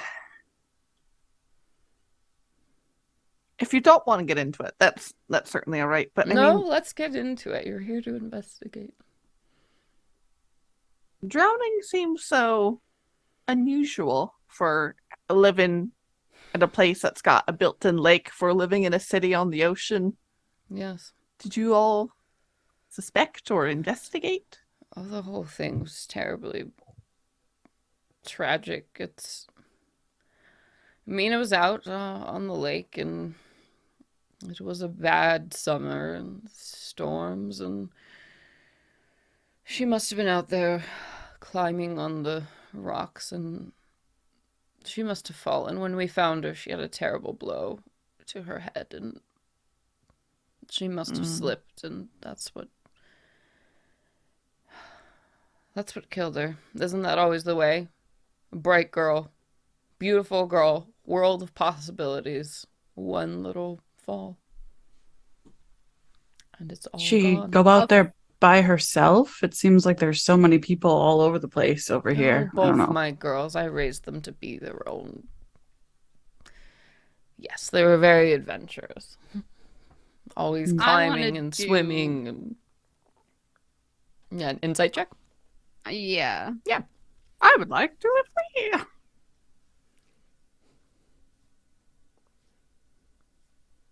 Ooh, not bad.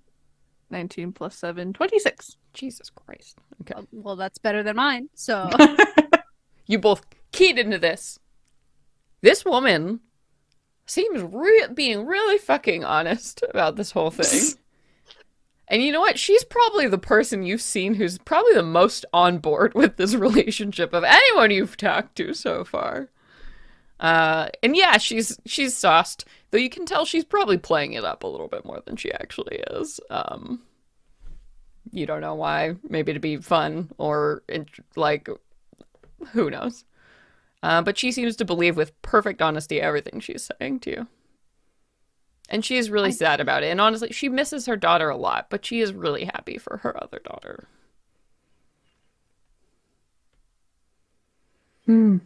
well, I can only hope for a happy union between the two. But I have to say, it does come to some surprise to hear that at least your judgment of the situation regarding Mina's death is that she slipped and fell, causing her to drown. That's not what we've heard. Well, I don't know what to tell you, but I was the one who had to identify the body, so. She was out there all the time, out on that little island in the center, this lake, the lilies, the whole fanfare. She would go out there often. There's a little cottage on the top. You know, I know whenever the girls had friends or whatnot, they would go and spend the night out there, get away. I certainly did that in my youth. But there are quite a few rocks around there, and like I said, it was stormy that night, and climbing up there, she must have fallen.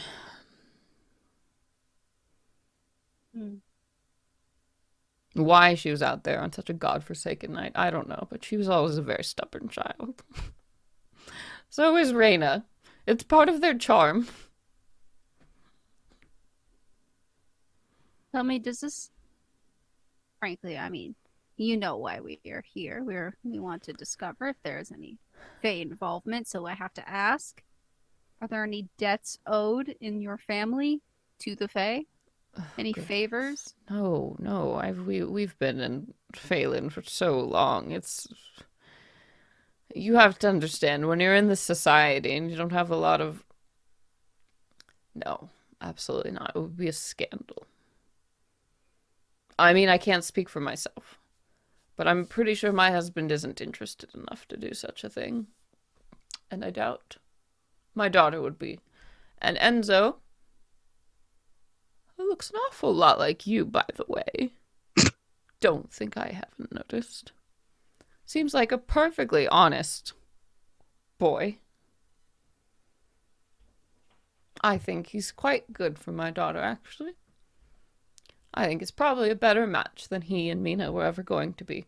And perhaps this is my fault for saying yes to an arranged marriage. And this is the price I have to pay.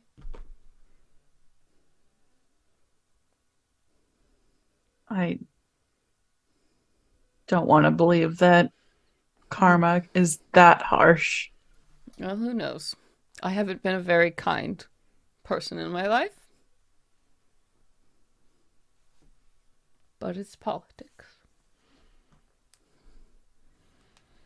Well, arranged marriage or not, they were good people who still would have been good to each other, I'm sure. It's not like it was an act of cruelty to agree to such a thing. No. But they didn't have what... Clearly, Reina and Enzo have that. And perhaps I didn't even know what that looked like until I saw it. I had an arranged marriage. Everyone, my mother had an arranged marriage, and that's just sort of the way it's always been. Poor Mina. Here's to change. And Lou will pick up a glass. Yes, well, cheers to that. I hope you New figure out what's traditions. going on. This is all just... It's too much for two kids.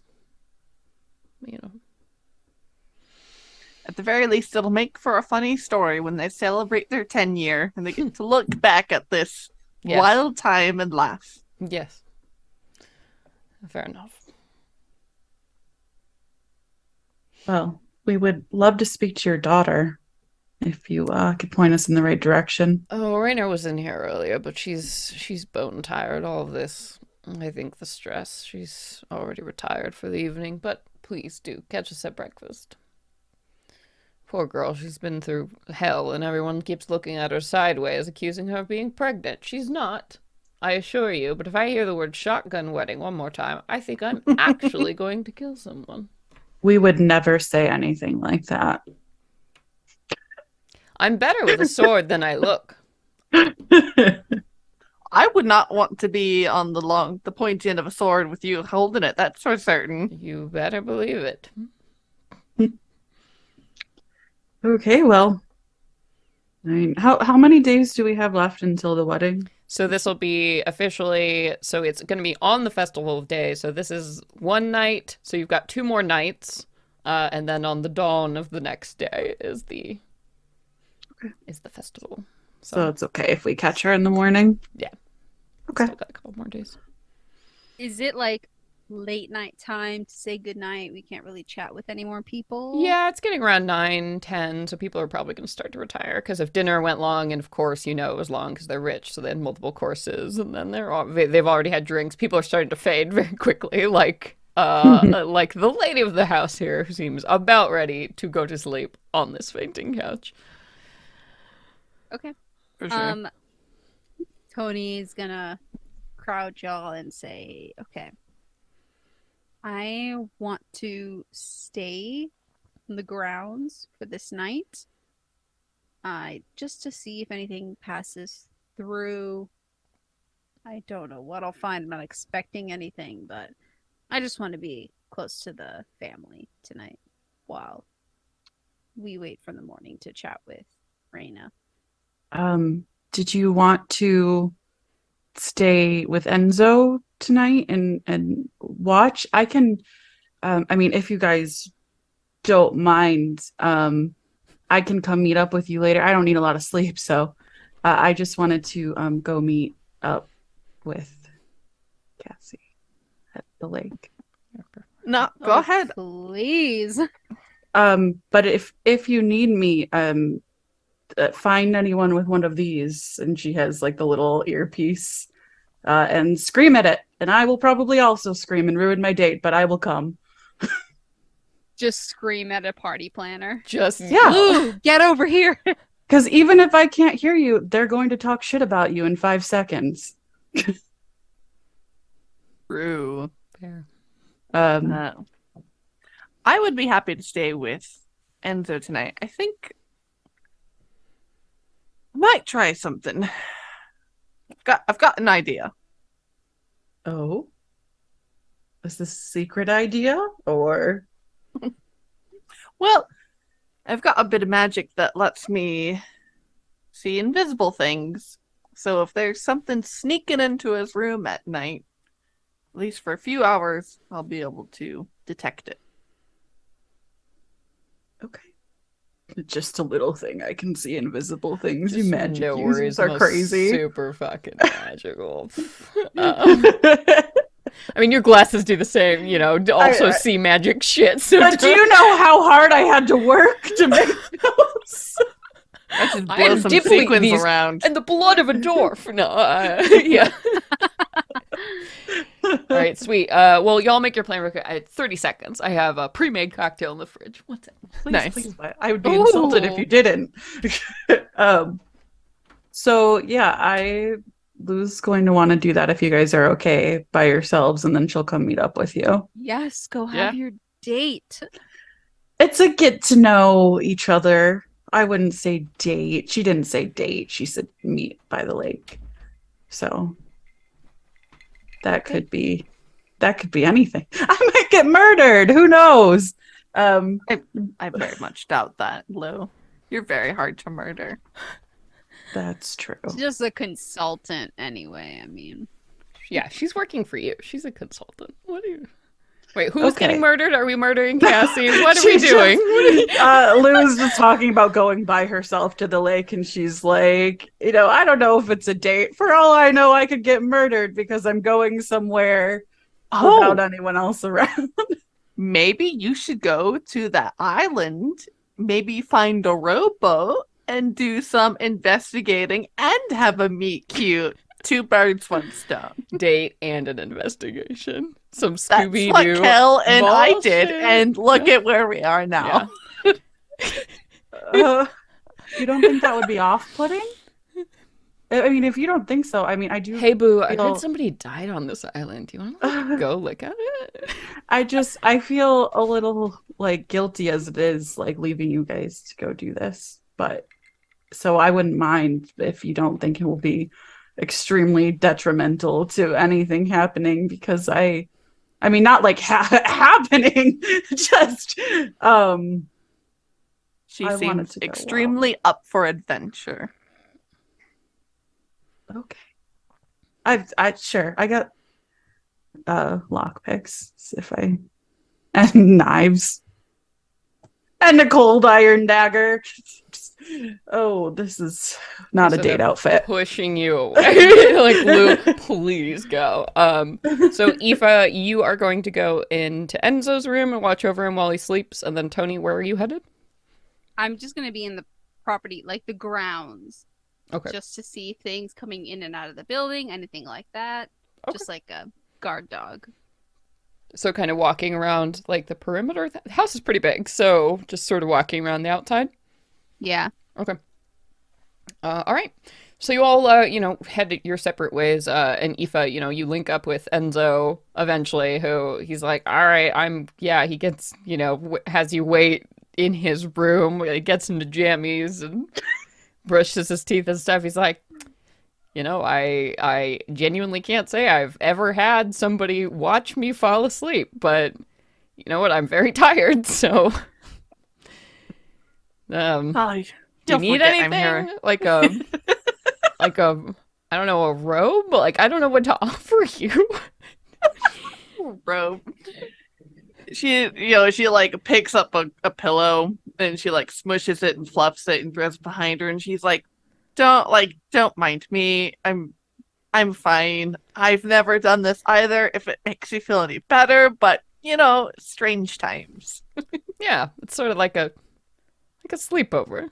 Just like Yeah. like when you're kids, not like a.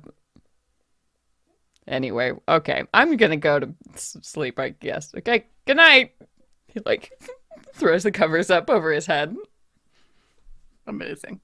So you settle in for a long night, and Tony, you begin your walkabout. And as you are, people are. The night is definitely winding down. The meadery is still popping, for a couple hours, but somewhere around 1 a.m., people start to finally drift back to their tents. A lot of them giggling, a lot of them going in pairs, back to it's hookup city, for sure. As you're heading about your business. And don't forget to Oxia is the time for it's at the time for lovers and a lucky time to get married and starting new relationships, and people are really feeling that summer heat vibe. It seems like is what you're seeing. And then so Lou, so you go in towards the edge of the lake where you were going to meet Cassie. Yeah.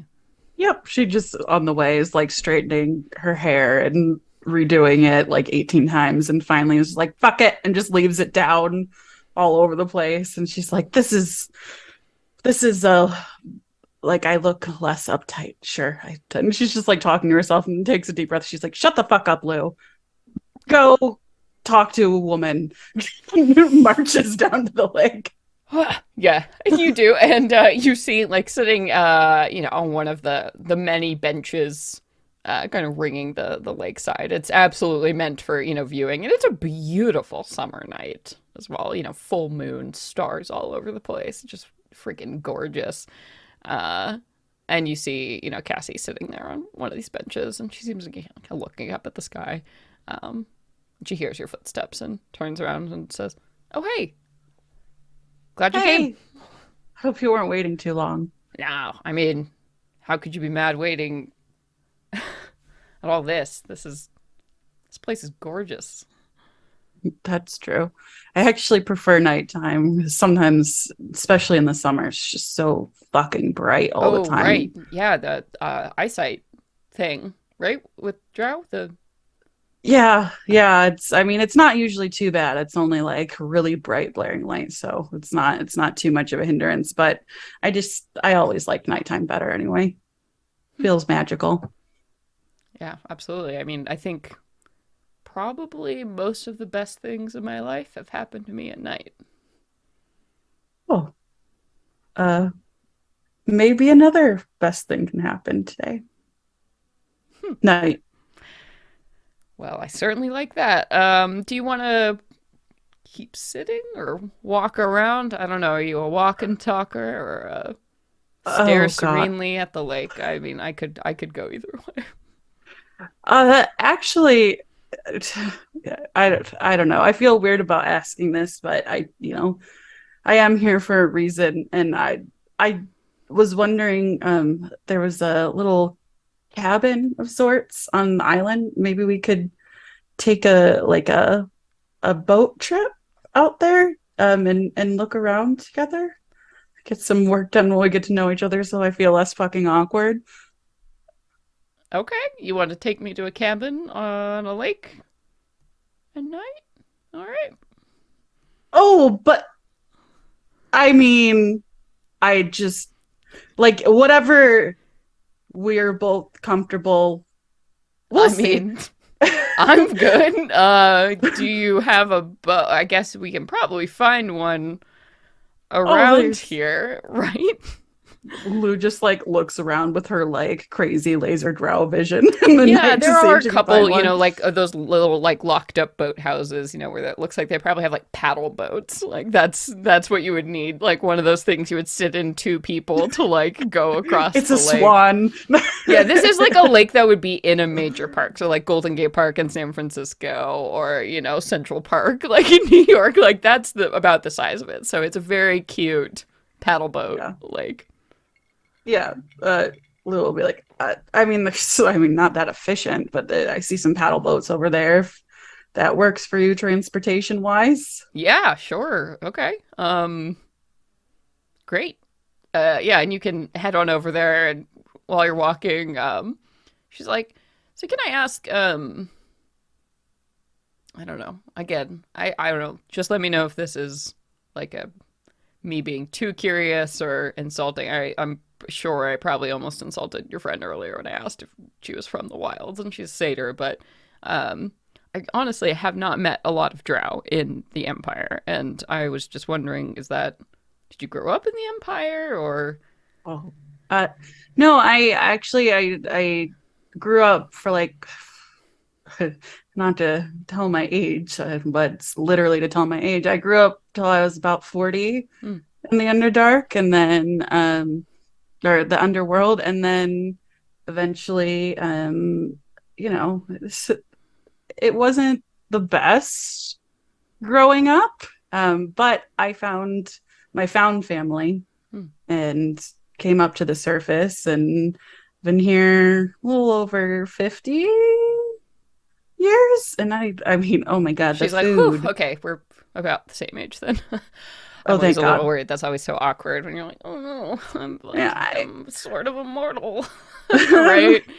Yeah, yeah. I mean, it's definitely a conversation to have with yeah, and when I have literally no idea how long I'm going to live. I think I'm the only half elf, half Eldrin I've ever met. So who knows? It's yeah. kind of like roulette. Eh, well, I mean, you're making it work for you. I think you are like uh, just you're so pretty. I was, but how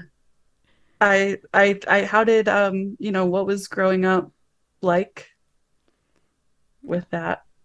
Yeah, and she's smiling at everything you're saying and kind of, nodding her head along, like, and just sort of letting you say what you're doing. She's not like looking at you. There's no judgment coming from her. And she's like, well, it was pretty weird. Uh, you know, two cultures really different from each other, but I don't know. My parents did their best to make it work, but I never really fit in anywhere. I guess that's why, or I kind of fit in everywhere at the same time, right? Pick up a little bit of everything, and I don't know. I just eventually just started going wherever my heart took me. I'm sure books were a great escape too. Oh You know, yeah, I mean, what I love about books, it's not so much the escape, but just I guess, an excuse, right? To go everywhere and learn about everyone, right? It's amazing how many places you can get into if you just say, "Hey man, I'm just here to like learn about you." I It's opened so many doors. I can't imagine just speaking to anybody like that and having something come out of it. Like that's really incredible. Um, here after you, and she'll like take her hand and like help her to the paddle boat. Oh, cool. Yeah, thanks. She gets down. She's like, I don't think I've steered one of these since I was a kid. Is that? She's like going back and forth on the pedal. She's like, wait, is it that way? Do we do it at the same time? Or is it opposite ways? Oh, we'll go at the same time. It's Okay. it's gonna be a lot better. There's a few of these back in Chasiano where my family is. So Oh, from Josiana. I love it there. Some of the yes, best galleries, libraries, all of that. Wow. yeah, it was hard to leave, but I mean, I wouldn't be here, and this place is gorgeous. So Yeah. And you kind of pedal out and finally get rhythm and sort of make it like halfway kind of out the lake, like heading towards this island in the center. I think there's probably like a minute of silence, and she says,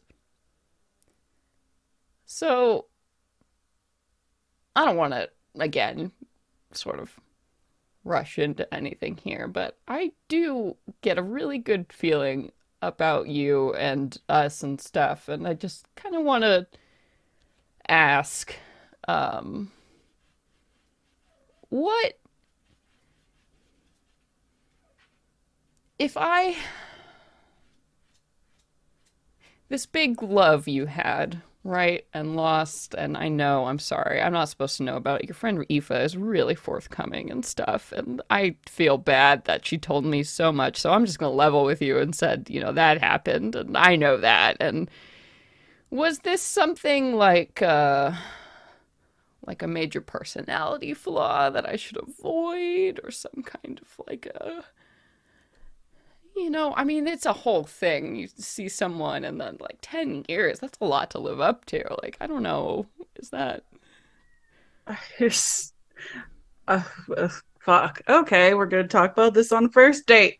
I mean, if this Sorry, is I no, really I know this is so not where I would have started this, but it got brought up, so it's clearly something big, I guess.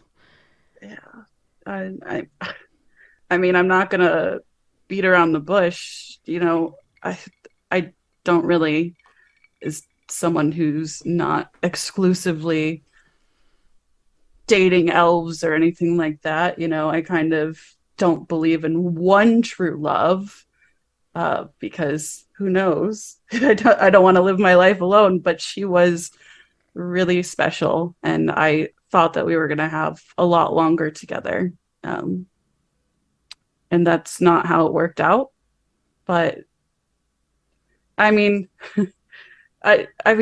everybody who met her just loved her. It wasn't just me. She saw the best in every person. She was able to listen to me go on and on and on and get in my own head and understand what I was trying to say easily. And if she didn't, for one time, she would just sit back and let me explain. And I really have struggled since losing her to show people what I want to show them. Sorry. But you're talking to me, so I mean, it's not like I'm gonna be like, oh, comparing my partners for the rest of my life about it. I don't want you to think that. I just, I'm never not gonna say she wasn't special to me and not talk about her, but I'm not gonna be comparing anybody if that's what makes you nervous. No. I thank you for telling me. I know what that's like. Well, probably not exactly like that, but when you have people close to you and I guess ghosts around you. I know what that's like to have to live with a ghost. And I'm really glad you had that kind of love in your life. It makes us stronger, for having it. And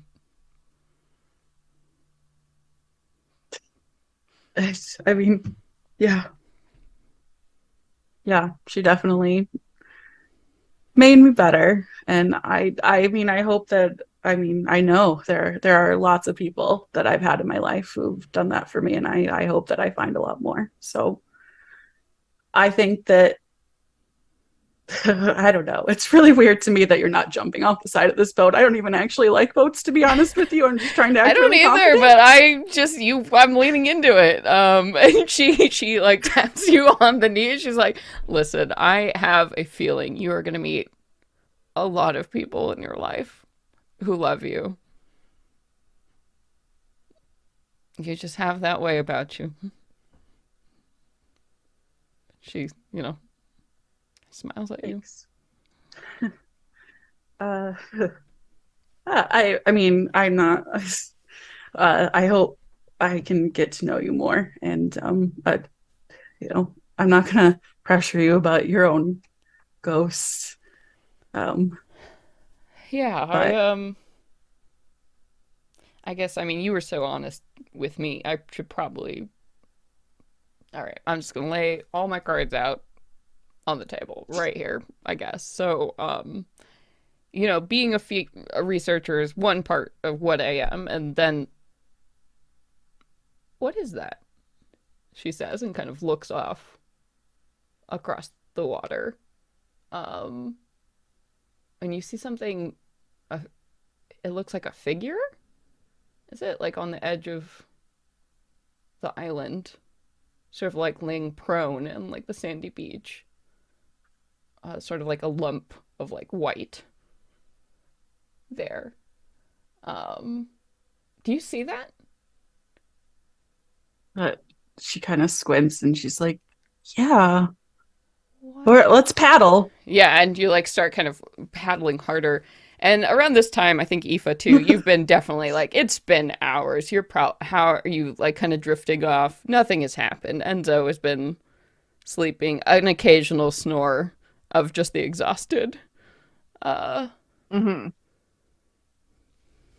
Since he does seem to be like asleep, she'll take the time to look around his room and to look for any of those little clear glass marbles that she's seen in the past, because maybe it was a little dream dragons who paid him a visit, or and very faithfully every hour she casts see invisibility, just so if anything creeps through, through the doors, through the windows, through anything, she'll catch it, but.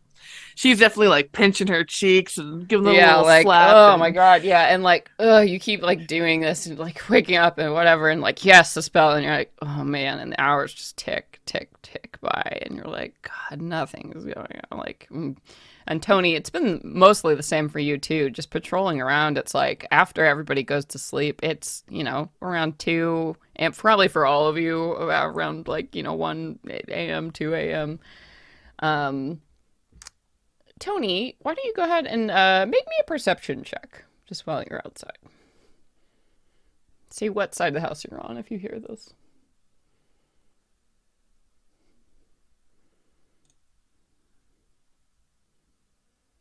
Muted, I think? You muted, Nassim?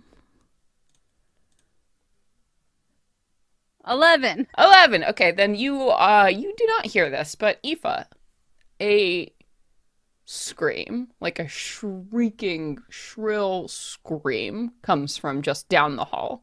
Like, not in Enzo's room. It sounds like down the hallway, like towards one of the other bedrooms. A woman just bloody murder screaming. And then she starts going, help! Help! Somebody! Oh my god!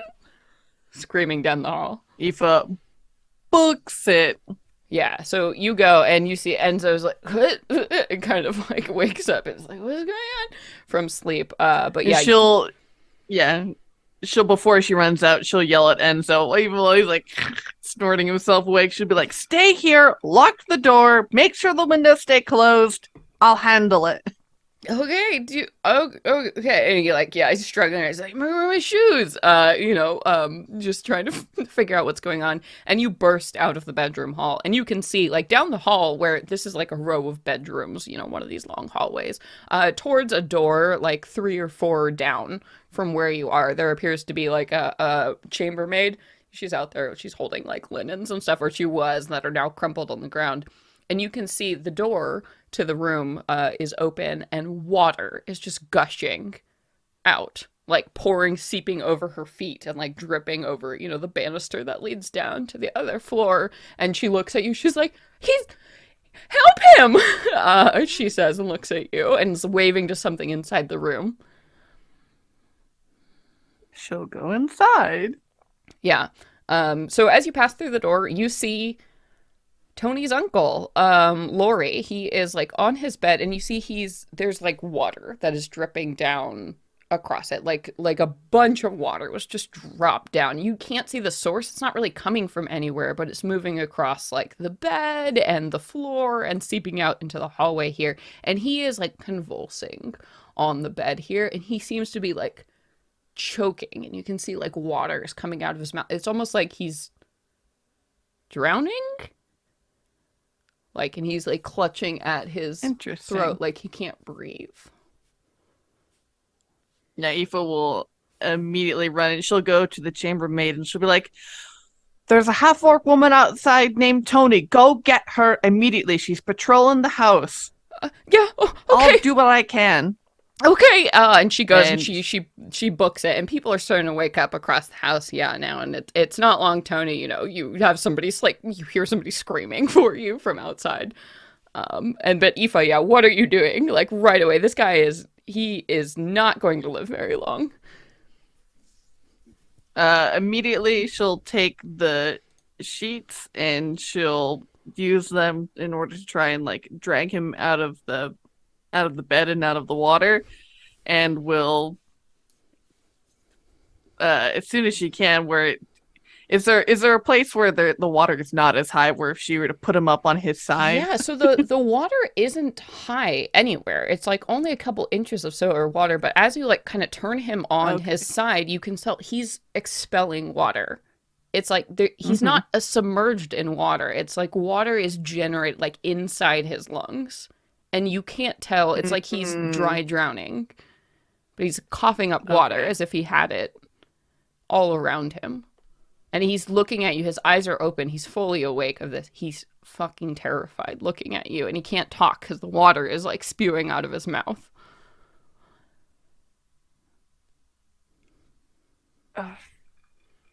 Man, yeah, knowing what little she can do, she'll put him on his side. She's like patting him on his back to help him cough it up, get it out of his lungs. And then while she's doing that, she'll cast a lesser restoration on him, hoping that maybe it'll do something. Yeah. So as you like kind of flip him so he's not like on his back anymore, you can see like more of the water is absolutely like coming out of him, and he's coughing and choking as like this water is like moving onto the floor, and it just keeps on coming. And like when it finally like slows down to a trickle, you reach out with that magic and you can feel like it looked like he was about to probably lose consciousness, but you can restore him to like some kind of semblance of normalcy. Is his burning lungs, he's coughing out everything he has, and then Tony, that's probably about the time you would get there, like as you see your uncle like soaking wet as if he's been dripped in water, on his side, and Aoife is like slamming his back. Then she'll lay him back on his back, and then she wants to like open up his mouth and see if there's like anything in it. Yeah, and he's so in shock. He opens, there's nothing, and Tony, like as you're running into the room too, you can see the water drying up like beneath your feet, almost like it's under intense heat suddenly, and it's all disappearing, kind of rising up into this almost silvery mist on the floor before it evaporates. And there doesn't seem to be much of anything. But yeah, Tony, you step into the room, you're seeing this water evaporate, and you're like uncle laying on the bed. What are you doing? He's conscious and spitting up water. Yeah. So it looks like now that Aoife has like gotten the bulk of the water out, so he's like out of danger, right? As these last things are like dribbling, and he's just like, what's going on? Is he soaking wet? And Aoife seems to have like stabilized him, and the water's stopping now.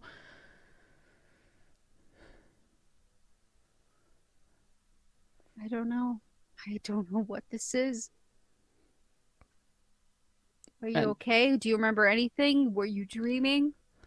And he's like rasping because all of his air, everything in his body heaving, like he's like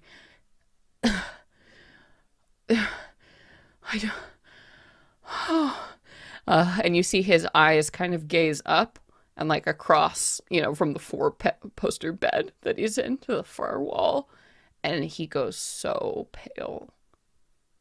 So pale as he looks at two words that are written there on that wall, like scratched in. You can both follow his gaze. And it says, "See me." With my see invisibility on, do I see anything? I can see into the ephemeral plane. No, you don't. Damn it! You don't see anything with your magic sense. But as the water evaporates, and even your uncle, like he's still damp, but nothing around him is. It's like the water just vanished. And just that message remains. See me, written on that wall. And Lou and Cassie, as you were getting closer and closer to this island, you can see it now. Like as you are approaching, there's a girl just laying out there in like a crumpled white nightgown, um, just clinging to her like she swam here, if you had to guess. And she looks pale, and you're not sure if she's dead or if she's sleeping or what, but she looks an awful lot like that woman with her pale green, powder hair, that Eldrin woman you just met before. And you think that might be Reyna. And that's where we're gonna end the episode for today. Ah! It's a mystery. My family. Shit, you family messed up in some stuff. Ooh. Yeah, you unky almost died. Luckily, Aoife's there with lesser restoration, though. Oh no! This is why I always make my family in D&D a mystery and sad. Weird. I promise. I solemnly shit hurts me. I solemnly swear I will never ever hurt your like first line of family, all of you. So no fathers, no mothers, no immediate siblings, or found family or otherwise. But your second branch of family and more is all mine. So. Ooh. We were like, here's our family That's the deal. on a silver platter. Yeah. Thank you, Celeste. I would never hurt your dads No. or your moms or your siblings, but boy. It's okay. Aoife saved him. It's fine. It's totally fine. Thank you, Aoife. Just doing what we can. Holy shit. But anyway, thank you all so much for joining us for another episode of Venture Maidens. We will add some content warnings, certainly, to the front of this episode. Sage, probably suffocation, drowning. Yeah. All that. Cool.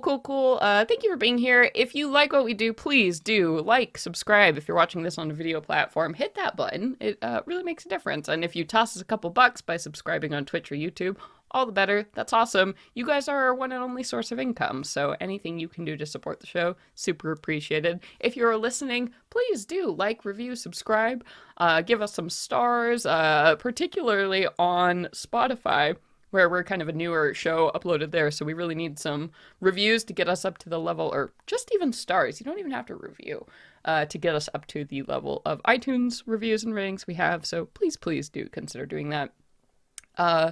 If you really like what we do, you can check us out on Patreon, patreon.com/venturemaidens. Head on over there, and you can donate at an annual level for the year or monthly. As low as $1 gets you access to so much cool stuff, like hundreds of hours of bonus content. We recently did a special Halloween bonus episode that is only going to be in podcast form on our Patreon, as opposed to our main feed. So that's a cool thing you can do. Learn a little bit about a very favorite pumpkin spirit and such by heading over to patreon.com and just throwing us a couple bucks. Beyond that, did we have news?